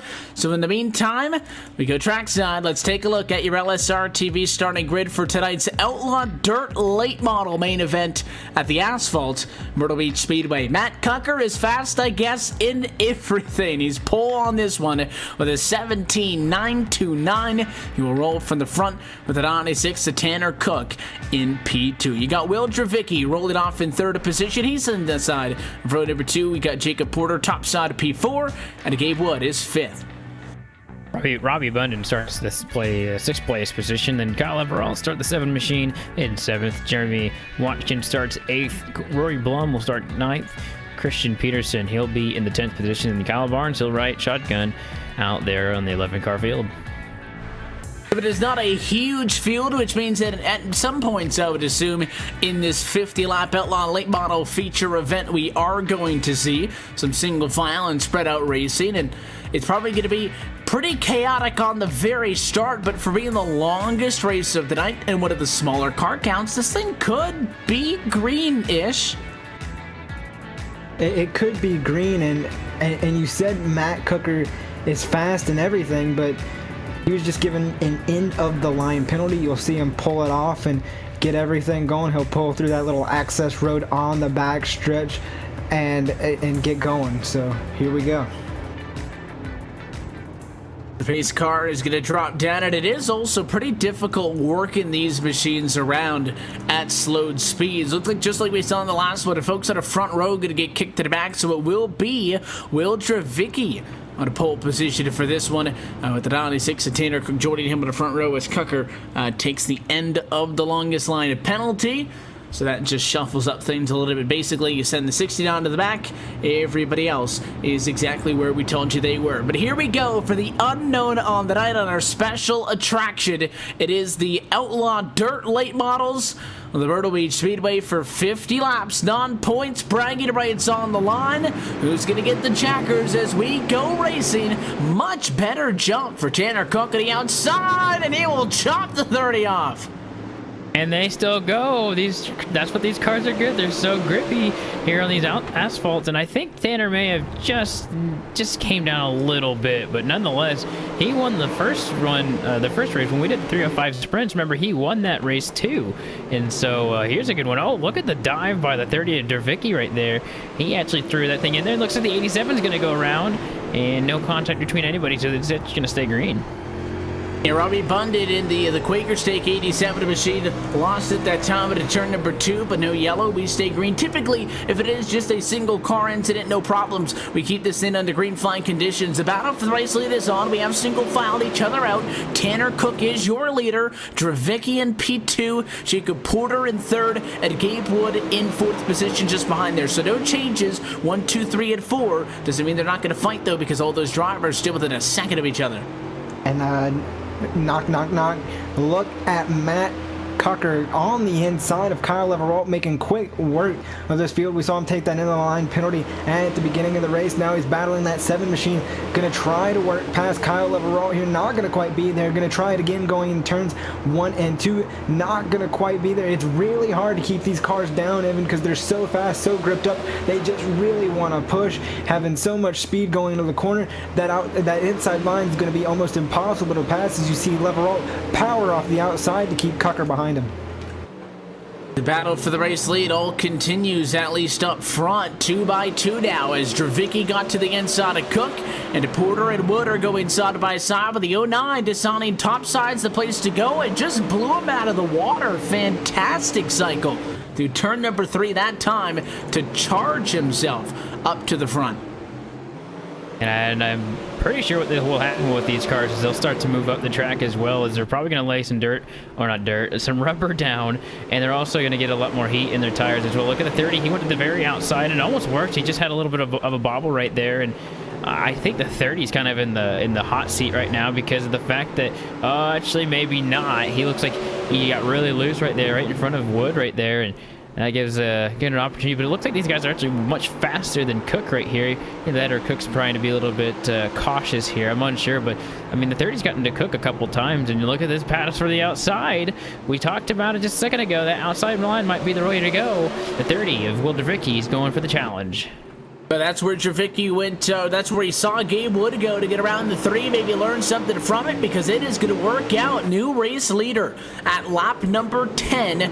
First time tonight, Will Dravicki takes over the race lead. And you can see Gabe Wood following suit, kind of more sticking with his strategy, but follows Dravicki through top side. He's also going to get around the 96, and Tanner Cook, who looked pretty stable all of a sudden, has a lot of cars on top of him, because not only Porter's there, but here comes a lot more. Cucker, Leveralt, and Peterson have all closed what was a 2-second gap to be right there. Gabe Wood kind of struggling on the outside here, Evan. He's gotten the wall the past few times, still going to get by Tanner Cook. And like you mentioned, it's like the whole field is trying to swarm Tanner Cook right now. Cook still trying to stay on that inside line, try to make it work. Look at Porter almost getting right really close to Matt Cucker. Cucker still trying to make the inside work on level roll. They've been side by side this entire time. Now look at Matt Cucker getting the run. Porter in the wall. Matt Cucker going to try to get on the inside of Porter. He gets super loose going to the corner. That's going to allow Jacob Porter in that 3 machine get the run off the outside as they go into turns 3 and 4. And this battle right now between Porter and Cucker is side by side for 4th. In front of them, you've got Tanner Cook running 3rd, Gabe Wood into P2, and Will Dravicki with a 2nd lead.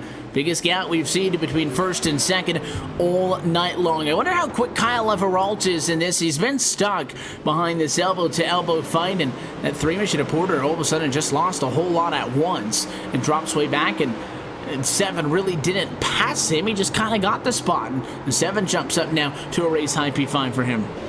You know, when I'm starting to look at these cars and I'm starting to see them, go throughout the track, and I'm analyzing this right side of the cars, it jets out more than any other car that you'd ever imagine. And since they're getting sideways off the corner, they're actually hitting the wall with it, and that's why you're seeing some of them slide along the wall, is because that right rear will touch it, it'll bring the front end around, and then you're going to have a lot of fun in your hands. So Matt Cucker looks like he's going to easily get 3rd place right there. He's going to pass right under Tanner Cook. He's been struggling basically this entire time, and Cook's actually going to be still pressured by a lot of these other drivers, perhaps just overdrove it a little bit. He also had a lot of contact with other drivers as well that may have not helped his cause much at all throughout this one. But these guys getting fairly spaced out. Will Dravicki, he's in the lead right now, but yeah, I feel like he's struggling right now because Gabe Wood, he's actually starting to catch him. Yeah, he's closed it in a bit. It was 1.1, I think, the largest, at least, that I saw that interval get. And now it's down to 0.8. So, he is making up a little bit of time. And at an interval, which would 32 laps to go this time by with 18 laps complete. So more than halfway left in this thing.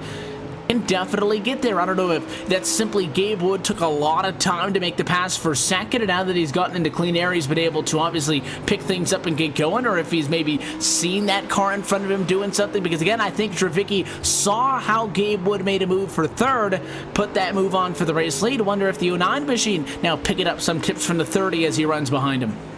And you're talking about Gabe Wood catching the 30 of Will Dravicki, but look at Matt Cucker.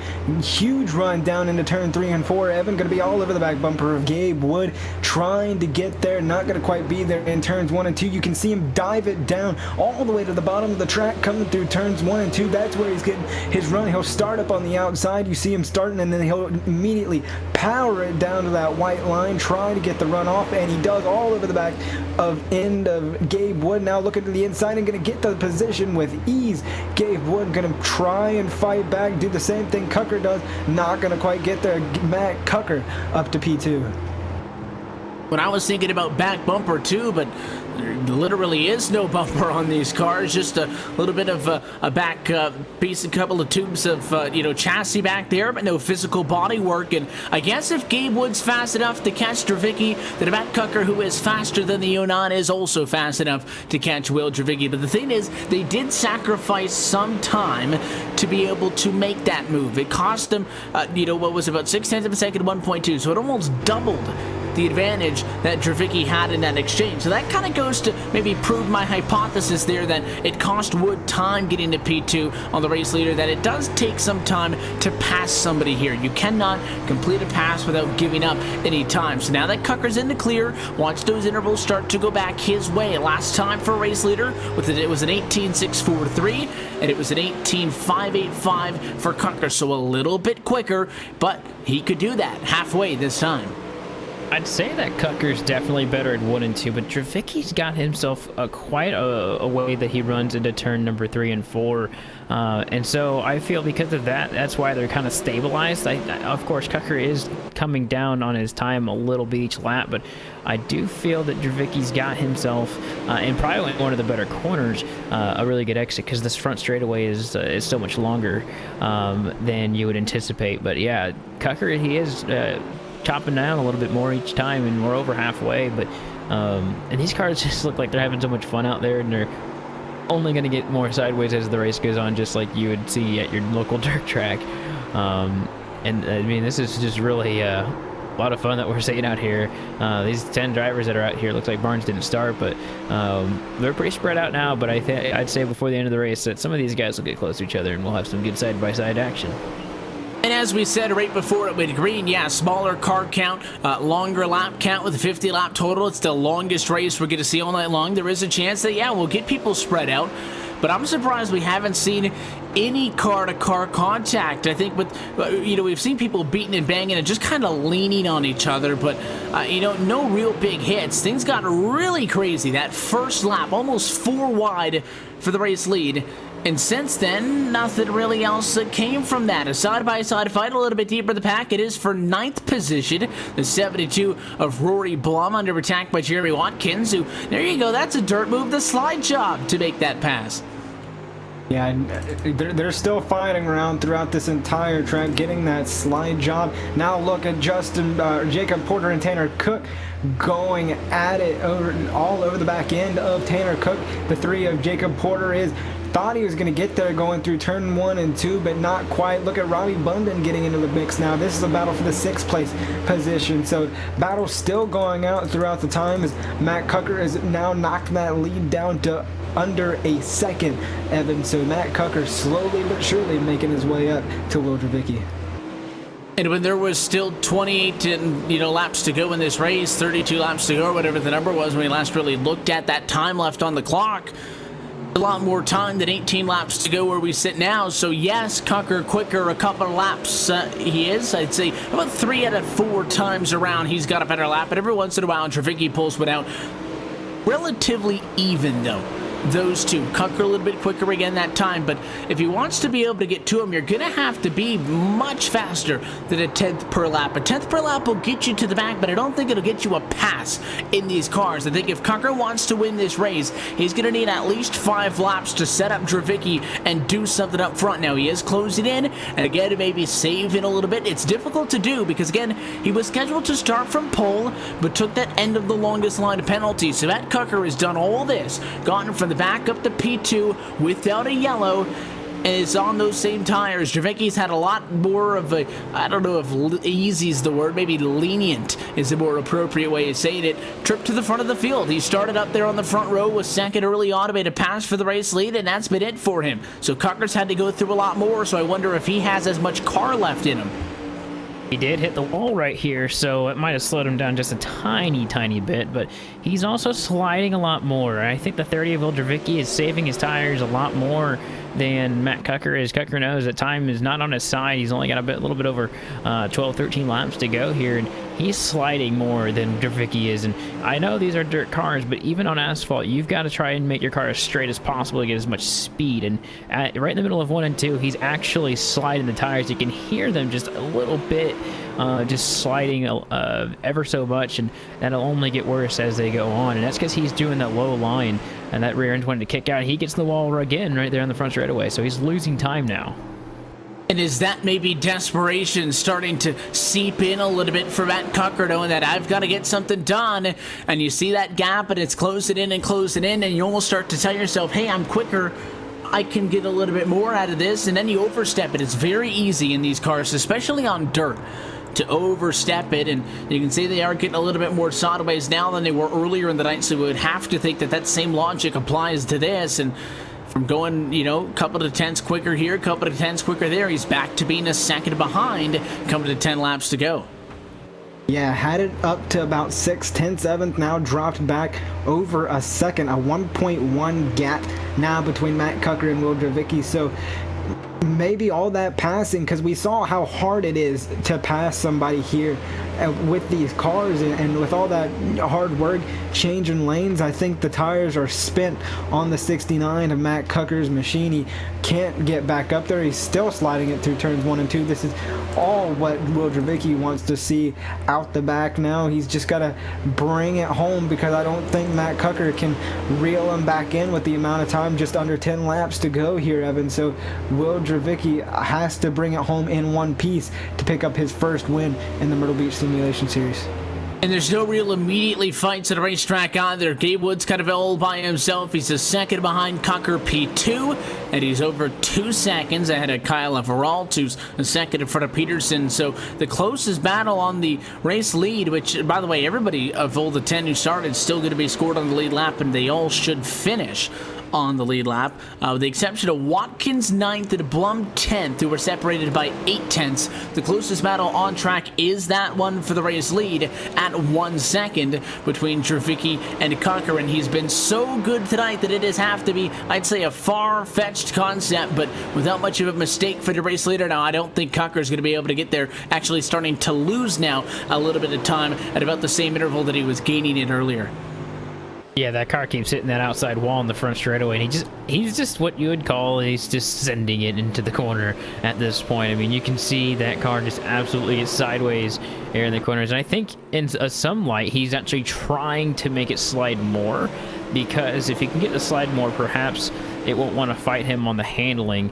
Although I think he's really experimenting with it right now, because it looks like Gabe Wood is starting to get in the picture, and here's a fight for second place. Gabe Wood on the bottom side, and you'll have Matt Cucker on the top. So we'll have to see which one of these two is going to prevail against each other. But only good thing about this is for Will Dravicki, because he's going to pull away.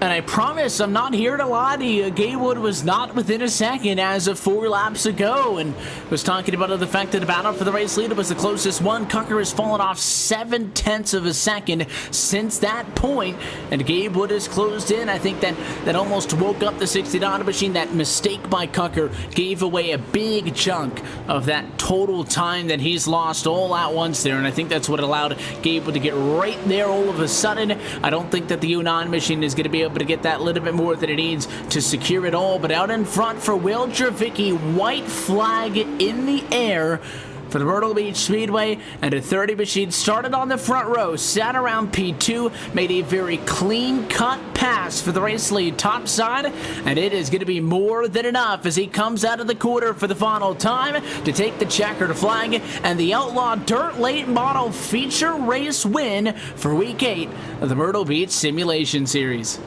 That's a really cool thing that they had put on, you know. I know that they've been, just like the 305 sprint cars, they were testing this to see if it would work out, and it's pretty dang fun to watch, at least from our point of view. And they did get spread out pretty good, but when we did have this battle side by side, it was really entertaining to watch these guys just absolutely battle out and even bump into each other like Tanner Cook and some other guys did. But we'll actually see this car do a burnout, which is pretty uncommon, but I'm sure it'll do a good one. On asphalt, so you got to do the burnout, and the 30 team was more than happy to oblige to fit with that, and they deserved it again for a race that I think, all things considered, was relatively tame. He had it figured out. It was the fastest car, I think. I don't think that there's anything controversial about saying that. He was the fastest car, and he was able to conserve the tires really well while putting that gap on the field, Evan. He did it both at the same time. Matt Cucker had the speed, but it's almost like he flipped the switch to we're talking about flipping switches. I think his car just flipped the switch the wrong way and just decided to give up on him, and he just kept falling back and almost fell back to third place and almost got passed by Gabe Wood, but able to bring it home in second. But all eyes on that 30 machine of Will Dravicki as he brings it home for the first time this season. We'll get his thoughts on the race in just a moment, but first, as always, take a look top to bottom at the scoring pylon at the top of the checkers with your LSRTV full race results for this special attraction. Will Dravicki gets the win, his first, I believe, in the Myrtle Beach Simulation Series. Matt Cucker, strong effort, fastest in practice earlier, but had to take the EOL penalty, got all the way up to P2, ends up 1.3 seconds shy of a win and comes home in second. Gabe Wood, they're back-to-back top 5 finishes for the driver of the Odada machine, who comes home third tonight. Kyle Everalt is fourth behind, and Christian Peterson rounds out the top 5. Finishing in the 6th position is Robbie Bunton, then Tanner Cook. He finishes 7th. Jacob Porter, he finishes in the 8th position. Then you've got Jeremy Watkins to finish 9th. Rory Blum, and he finished 10th. To look top to bottom at your full race results, we go trackside to chat with the driver of the number 30 machine, Will Dravicki. Will, you got us? Yeah, I think I got you. Hey, we got you. Congratulations on the win. We really didn't know what to expect in this race. How prepared were you for it? And did it go at least what the notebook said it was going to happen? Well, wow, all the credit has to go to the CEA officials for setting this up. I put a really good car out on the track and just got it done. You guys start on the front row, obviously, fall quickly into P2, and then from that point on, rode around for a little bit, and then when you made that move up on the outside of the racetrack, it looked, I'm not sure if easy is the right word, but, you guys weren't really, it didn't look like you were struggling. It looked like that top side of the racetrack worked very well. Were you guys saving at all and then, kind of let her go when you went to the top side, or were you looking at the guys behind you making moves top side and then decided to try it out? Just trying to figure out where the grip was. Top side seemed to be working a whole lot better. Car felt really good up there, so just took it up there and took it to the front.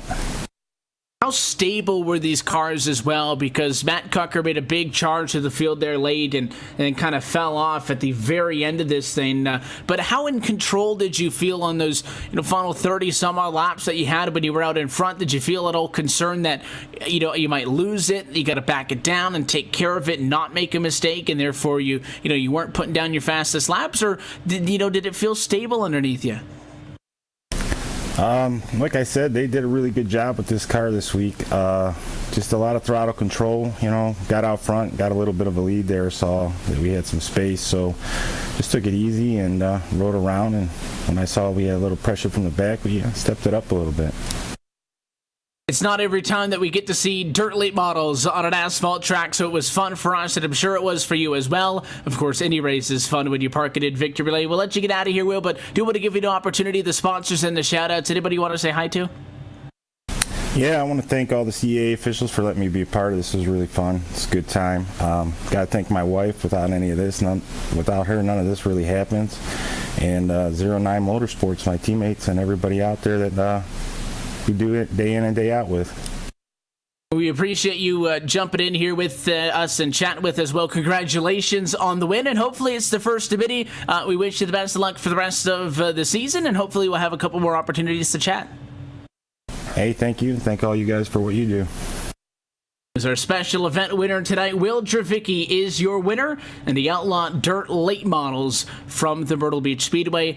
I probably won't be able to say Dirt Late Models at Myrtle Beach Speedway many times, but at least we got to see it tonight, and that's our fourth checkered flag out on the night. He joins the likes of Peterson, who's got 2 wins in the Legends and the Super Trucks, and Matt Cucker, who won the Late Models earlier tonight, as your winners tonight. But it always seems like, not just because it's the top division, not just because they average the highest car count, I think it's because of these dual main events where we're going to get an invert of the top couple of positions. We'll let you know when we go trackside for it that these second time around late model races are the best on the night. So we're going to end the evening off with a bang. 35-lap late model stock feature race number 2 is coming up next for the Myrtle Beach Speedway. So we'll step aside as they get on track. And when we come back, 1 race left to go on week number 8. You're watching LSRTV's coverage of the Myrtle Beach Simulation Series on iRacing Live and LSRTV, your home for sim racing.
Welcome back live to the Myrtle Beach Speedway as we have reached the finale of tonight's coverage of Week 8 of this Myrtle Beach Simulation Series. We've had some fun with the dirt late models on track, but we get back to business with our championship series.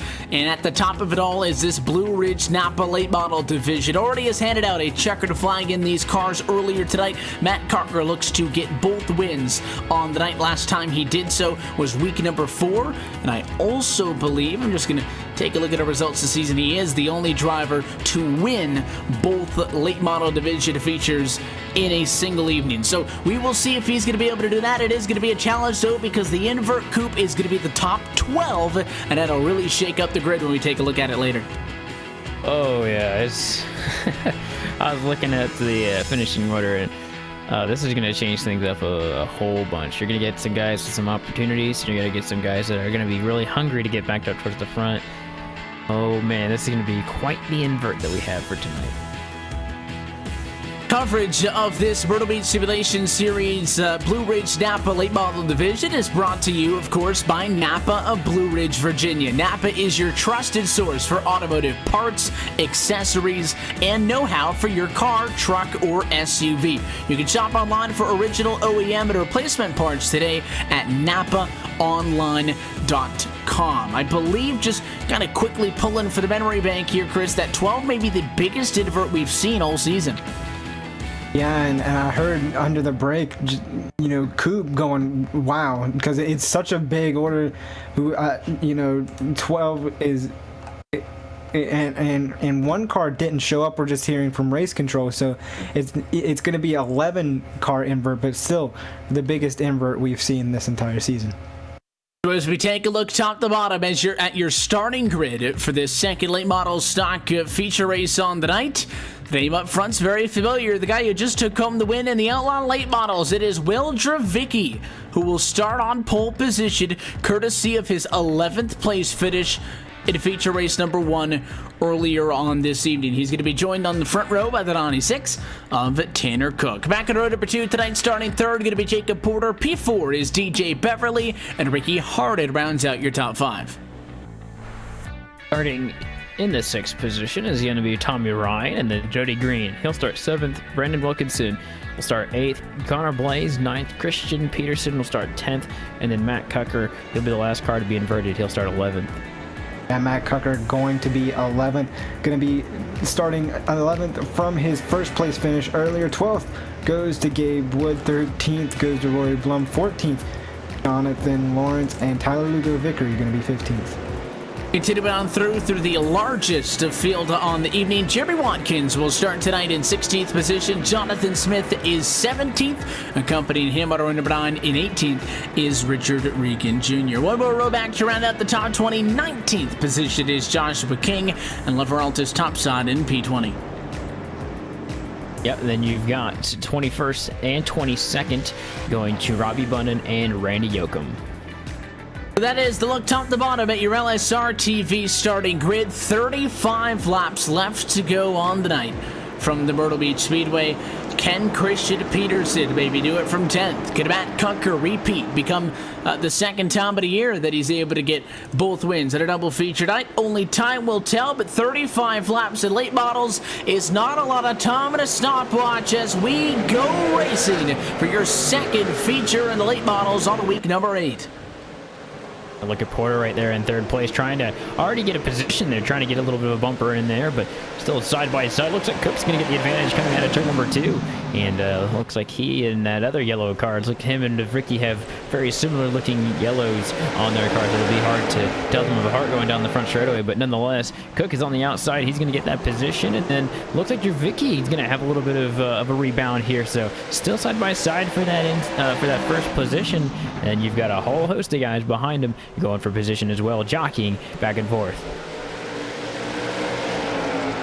And we see this hotly contested battle for the race lead far from over. You got to wonder what the 3 is sinking. Is Porter going to get 3 wide? There's going to be contact, and spinning is Will Dravicki. Caution flag is out, and both cars on the front row are gone.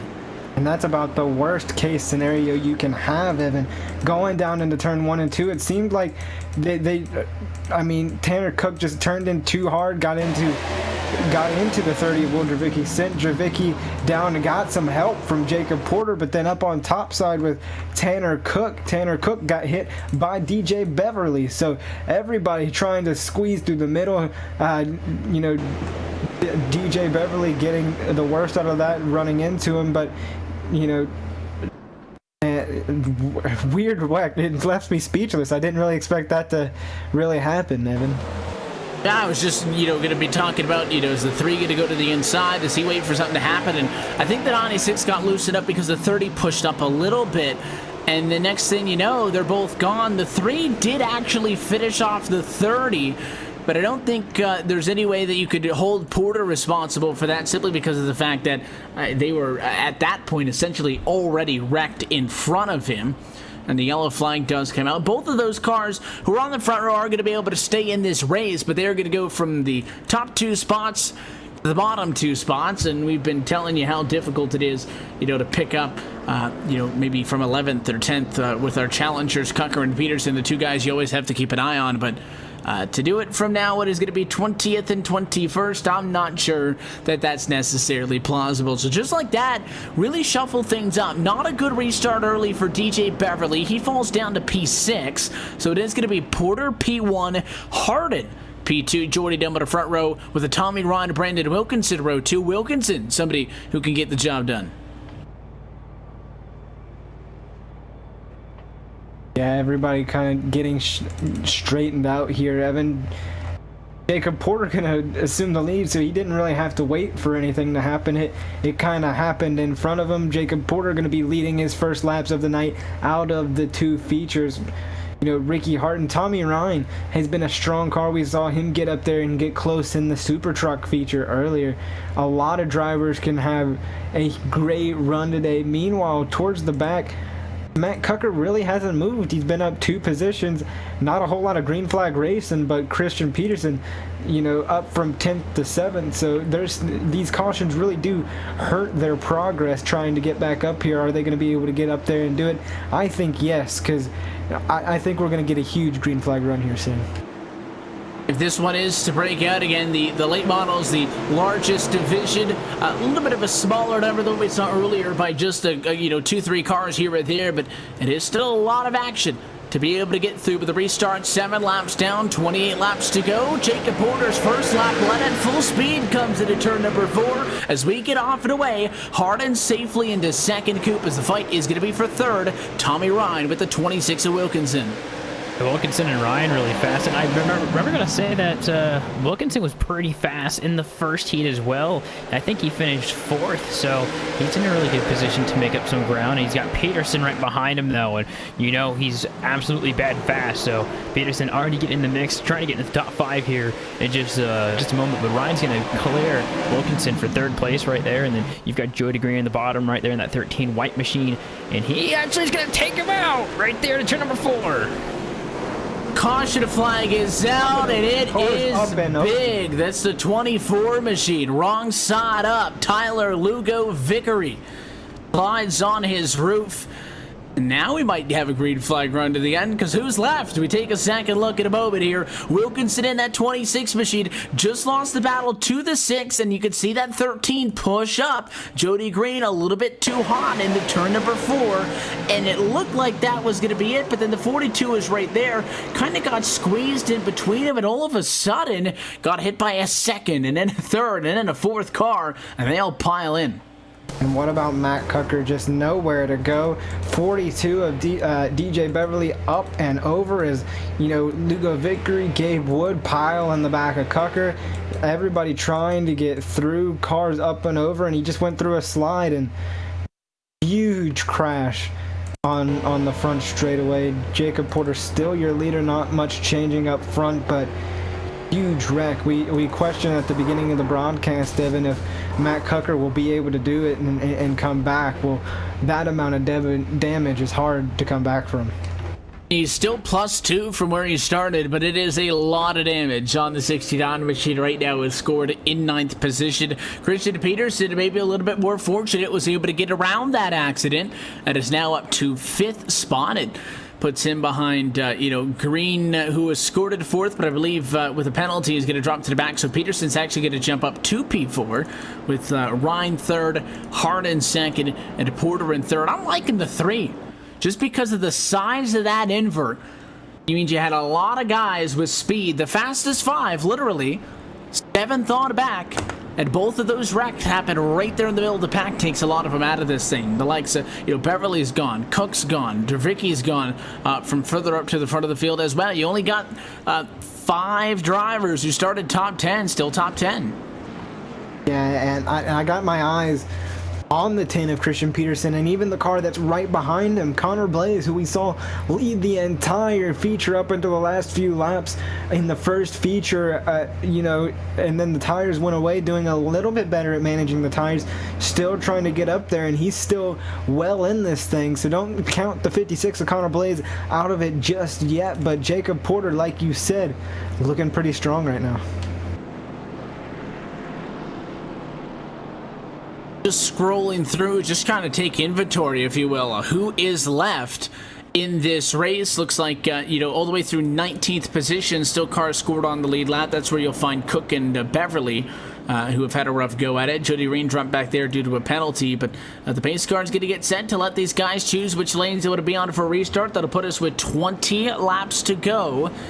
Maybe even a little bit less, depending on how many more times we cycle around the racetrack. But if we do take the Lacone car this time, it is going to be an even 20, and I believe that's going to be the case because Kyle Barnes has parked his 00 Legends car with a cone on the back on the front straightaway, which means the drivers will have to commit to a lane this time around. So 20 laps to go You got the likes of Peterson now in P4. If you're Jacob Porter trying to steal one of these things and get a first win in the Blue Ridge Napa Late Models division, I'm not in the clear. I'm feeling okay, but you're not in the clear. There's a lot of speed all around you. There is, and especially just right behind him, as you mentioned, Christian Peterson on the high side, and he really does like that high side, so we'll have to see what Christian Peterson's got for the 3 and the 15, respectively, as they get ready to go green. Could this be one of the final restarts tonight? A rough and tough start would suggest no, but here we go. 15 laps complete, 20 laps to go for the Myrtle Beach Speedway. Side by side for the race lead, we head to turns 1 and 2.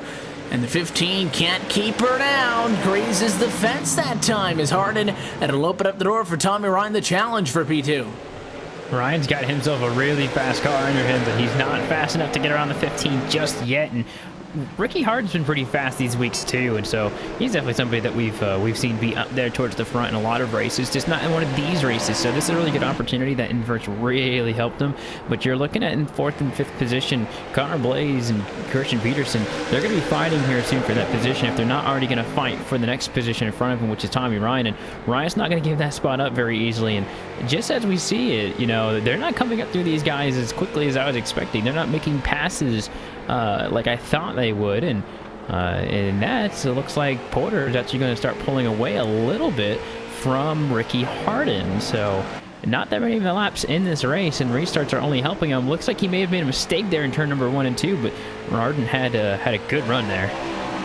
Harden and Ryan, the two teammates that have raced with each other, and we'll talk about that in a moment. Yellow flag is going to come out, and we got a couple of cars torn up at the far end of the racetrack. Yellow flag flies once more with a couple of cars parked up against the fence. It looked like it might have been down in turn number 2, and it was. And Will Dravicki finds himself in the center of it all again. The 30 machine may have, I thought he got into the back of the 72, but I think the 72 just lost it, got sideways, overcorrected, and the 30 guessed wrong when he decided to try to go topside to get around it, and both he and the 35 of Joshua King obliterated.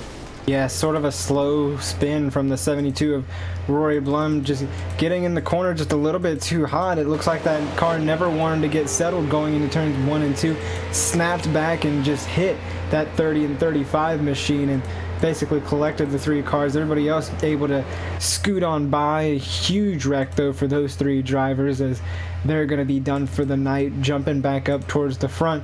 Going to have to stack them and, you know, get this going again. Jacob Porter's been key on those restarts, and like Coop said, he was even starting to pull away on those starts or on those green flag laps just a little bit. So the 3 of Jacob Porter looking very, very fast here tonight. In the last yellow we had a good amount of laps, and it took a decent chunk out of this race. Looks like the cone car going to try to get into position for this time around, which would lead me to believe a restart is due up with 11 laps to go still in this thing. And there is ample opportunity to do that, but the typical wisdom, I say, is the leader doesn't like restarts because it means that folks get right side by side with you, somebody gets back within striking distance of your bumper, and you're just in a vulnerable spot. I don't know how quick the 3 is on a long run, so I can't say that. These yellows could very well be helping him as he wants to stick with his guns and choose the inside again for the restart that'll come around next time with 12 laps still left on the board. Yeah, nothing really changing in your front 4. We're going to have Porter, Harden, Ryan, and Peterson. Peterson wasn't able to get by Tommy Ryan that time, kind of the thorn in that driver's side.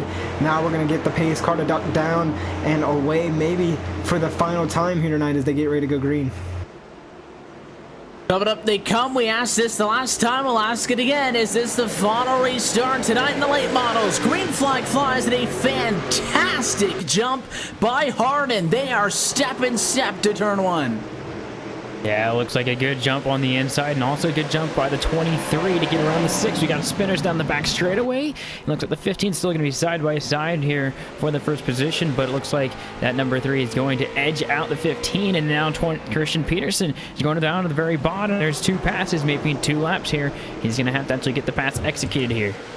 It was the 7th overall to spun. Single car ends up going around. No caution. We stay green.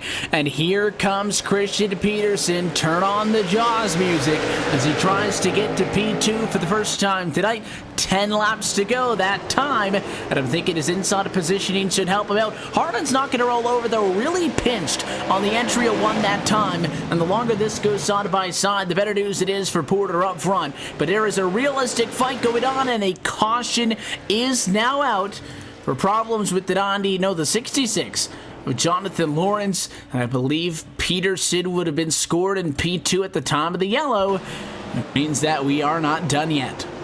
Just getting a tiny bit of help from Joshua King in that 35 car that time, getting sent gracefully down into the inside wall, kind of slow spin, bounces off still, almost catches that 96 of Tanner Cook, but he was able to slide on by the 66, though slow spinning down to the inside, bringing out the caution that will more than likely be the final time due to time restriction purposes and lap counts. But Jacob Porter was catching a break there, Evan, with, side by side between Harden and Peterson. Now, depending on where Jacob Porter goes and where Harden goes, Peterson could be lined up perfectly on that inside line to strike as soon as Jacob Porter hits that gas pedal. And how many laps is he going to have? I'm surprised that Harden is going to be scored in second for all of this. I was sure that Peterson might have had a nose to the front, but again, that comes when you're side by side in the quarter, and that position gets swapped back and forth 3-4 times. Scoring just reverts back and gives it to the 15. So could it be bad? Could it be good news for Peterson? Maybe he prefers to line up at a back bumper the 3. Again, this is all assuming, and as we would expect, then Harden would decide to go top side if Porter wants the bottom. That's the way that they've navigated that cone car the last 2 times in a row. I don't think that now is the time to get experimental, so I would assume we're going to have Porter inside, Harden outside of the front row, with Christian Peterson inside row 2 and 30. Had an opportunity to put the bumper to Cucker to win that first race. Didn't do it, but might be a little bit less forgiving if it's not a teammate in front of him. Yeah, definitely a lot less forgiving. You'll see Harden jump to the outside. Don't want to pick the bottom and stay behind Jacob Porter with that 23 car who could jump to the second row. So we'll move Christian Peterson up to the inside of row number 2. Tommy Ryan to the outside. He's been a fast car. We can't really count him out. Maybe he has something on this final restart here, Evan. Jacob Porter's going to have to give it all he's got. He's been able to kind of drive away from these guys, but now with Christian Peterson on his back bumper, he's going to have to give it all he's got. The pace car is down. 30 laps are complete. Only 5 laps left to go. It is a Porter and Harden front row from Myrtle Beach. Green flag flies, and the 15 advantage at the start-finish line will stay 2x2 through the corner. Good fight for this lead, and really you can't do much if you're behind these guys except for maybe go even farther below or farther up high, and so Porter's going to be able to get the advantage right now, and Peterson's actually got the 6 on his outside, starting to look like he's going to be pretty strong suit, but it looks like maybe Porter, the 15, actually slid their tires going to turn 1, locked them up, so only a few more laps left, and really I don't think Peterson's going to have a choice right now. He's got to go to the outside, and looks like a little bit of a bump from the 15, 3 wide for second place. There was a lot of contact. Peterson pushed Harden into Porter, and we're 3 wide for third. Here comes Tommy Ryan and the 23 as Porter gives it away. The 3 got loose all on his own. We're 4 wide for second spot, and it is Tommy Ryan who breaks out in front. I told you couldn't count that 6 car out, Evan, and he proved just a contact. Oh, there they go. And Christian Peterson going to send the 56 around, still going, gets hit by cautions out. And I think that's going to do it, because we're going to end it. And Tommy Ryan going to steal one here from Jacob Porter and company as he comes home the winner in the second Blue Ridge Napa Late Model Division.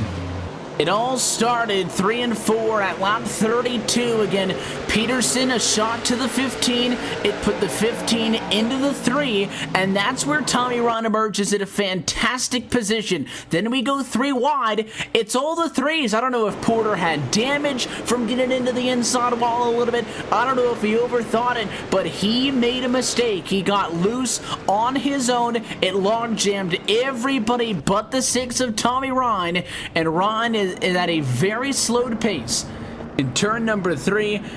But it's going to be the same result no matter how fast he's going. He's going to come into turn number 4 and take his first win in these cars this season. The checkered flag is flying, and Tommy Ryan is your Blue Ridge Napa Late Model Division winner for week number 8. I don't even know if Tommy Ryan really knows what's going on right now, because there were cars everywhere going into that corner, Evan, and he basically just stuck it on the high side and went around them all. I don't really think he expected all that contact to come and everything to happen as fast as it did, but he's going to come around at a turn number 4, maybe burn it down, or maybe just simply park it in victory lane, maybe see him smoke those tires. He's not even going to go to victory lane. He'll just park it. There he goes, burning the tires down. Tommy Ryan, a well-deserved victory at Myrtle Beach. I think any time that you actually have victory lane there on the front straightaway, you can't let it go to waste, and I'm sure after the 6th machine burns it down, he will be headed that direction to celebrate. But Coop, what an end to this thing. We could kind of thought on what ended up being maybe the 4th last restart. Okay, maybe this is going to be where it breaks out. Okay, 3rd to last, 2nd to last, and one more go at it. And Porter had been so good up until that point, but just couldn't get one more restart.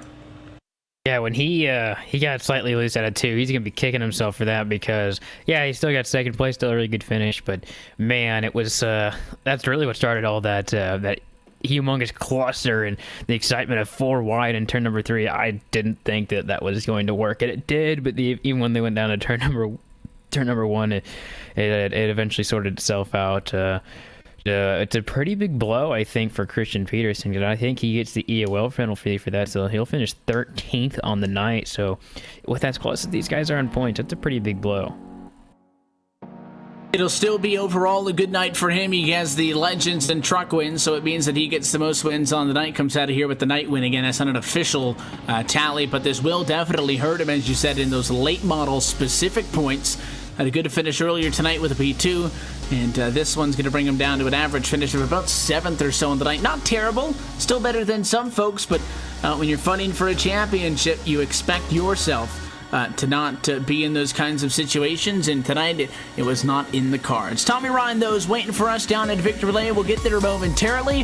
First, to look what happened after a crazy 5-lap to go restart. They came across the start-finish line with Tommy Ryan on top of the pile. Jacob Porter has to settle for a P2. It was hard-fought and well-earned, but he would have liked that one additional spot, not getting the trip to victory lane here this evening. Matt Cocker with a respectable P3 for him, charge into the field. Brendan Wilkinson, who has a win in these cars, is able to get back up into the picture with the P4, and Richard Reagan rounds out your top 5.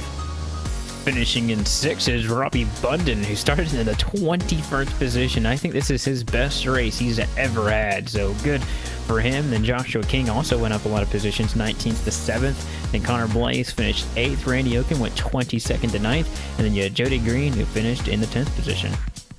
11th goes to Jonathan Lawrence. We saw him get turned around the wrong way there late in the race. Ricky Harden, was up front and started and was running 2nd for a while, just got shuffled to the back, finishing 12th. Christian Peterson, one of those drivers that was involved in that contact, he's also going to finish in the 13th position. Jeremy Watkins, 14th, and Tanner Cook will round out your top 15.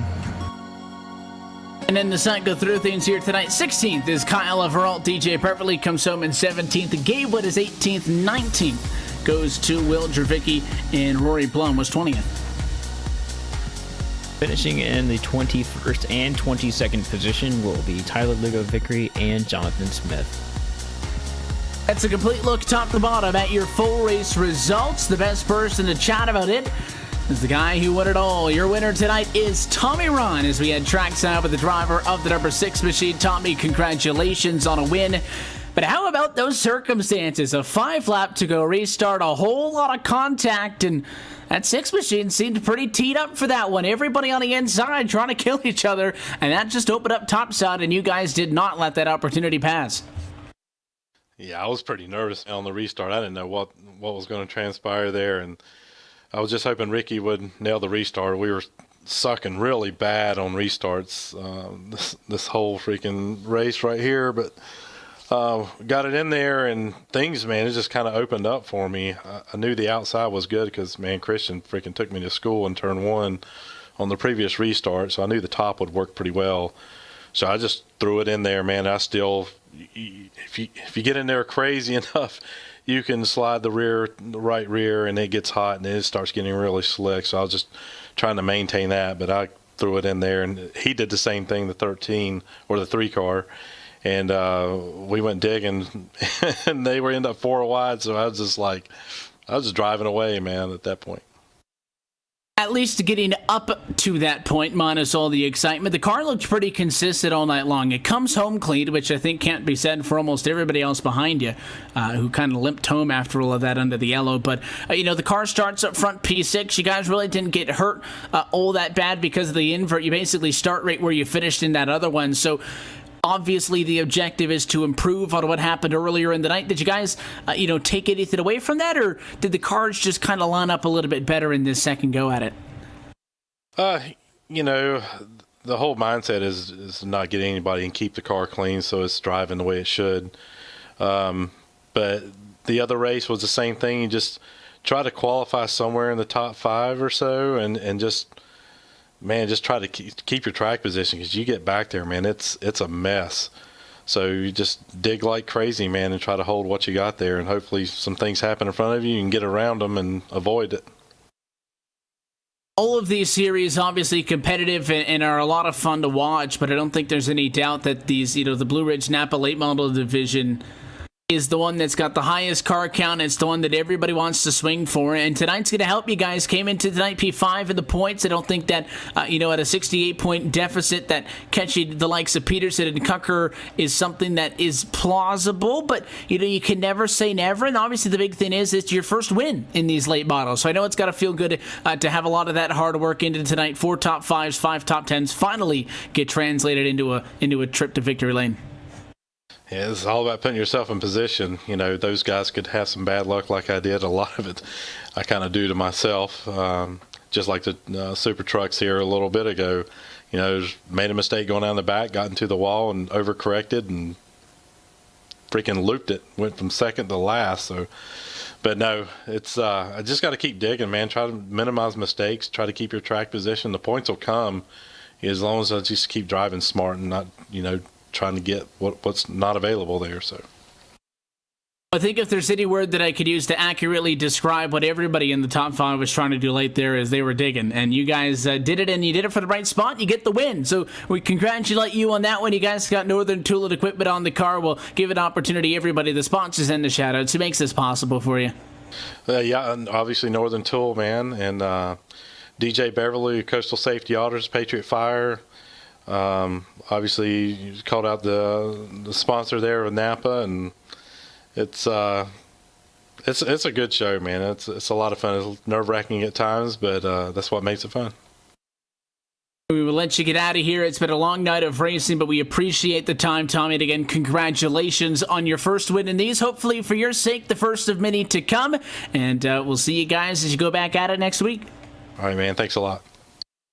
Again, that is Tommy Ron. He's won in a couple of different cars in this Myrtle Beach Simulation Series, but for the first time as of tonight, a winner in the late model. So congratulations to him. And guys, that rounds out our evening. Matt Cucker kicked it off with the first win in these late models. Christian Peterson took the next 2 in the Legends, and the Super Trucks. He gets another night win on the season, if you will. Last time he got the most wins, and if anybody was 2 weeks ago at week 6. Also, Christian Peterson, adds to his championship lead in both of those, but Will Dravicki, tip the cap to him to get the win in the Outlaw late models. And then, of course, Tommy Ryan, first win in the Blue Ridge Napa late models. It was another fun night. I always, again, particularly like seeing those special attractions. And, Chris, it was fun seeing the Outlaw late models. I hope we get to see a couple of those special events as the season goes on. But I think, all in all, a great night of racing, and happy that everybody tuned in and joined us for it.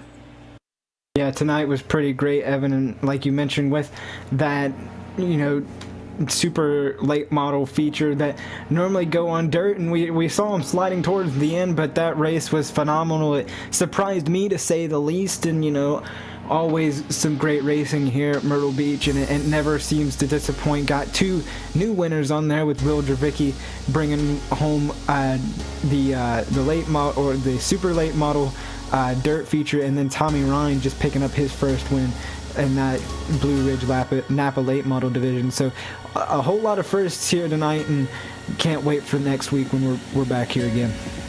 And we rounded out the Cars the Esport Tour as of a week ago, but don't worry, they will return in 2018, and your short track race and fix is right here on LSRTV at iRacing Live Coop, not only on Wednesday nights but also Thursday nights. So we do have this week off, but the Upstate Racing League is going to be back next week. We just announced yesterday that we're excited to have the Outlaw Modified Series coming to us, and they will be with us on Saturdays starting in January. So if you like short track racing, LSRTV at iRacing Live is the place to be. But the next time you can catch short track action is right back with these guys at 1 week.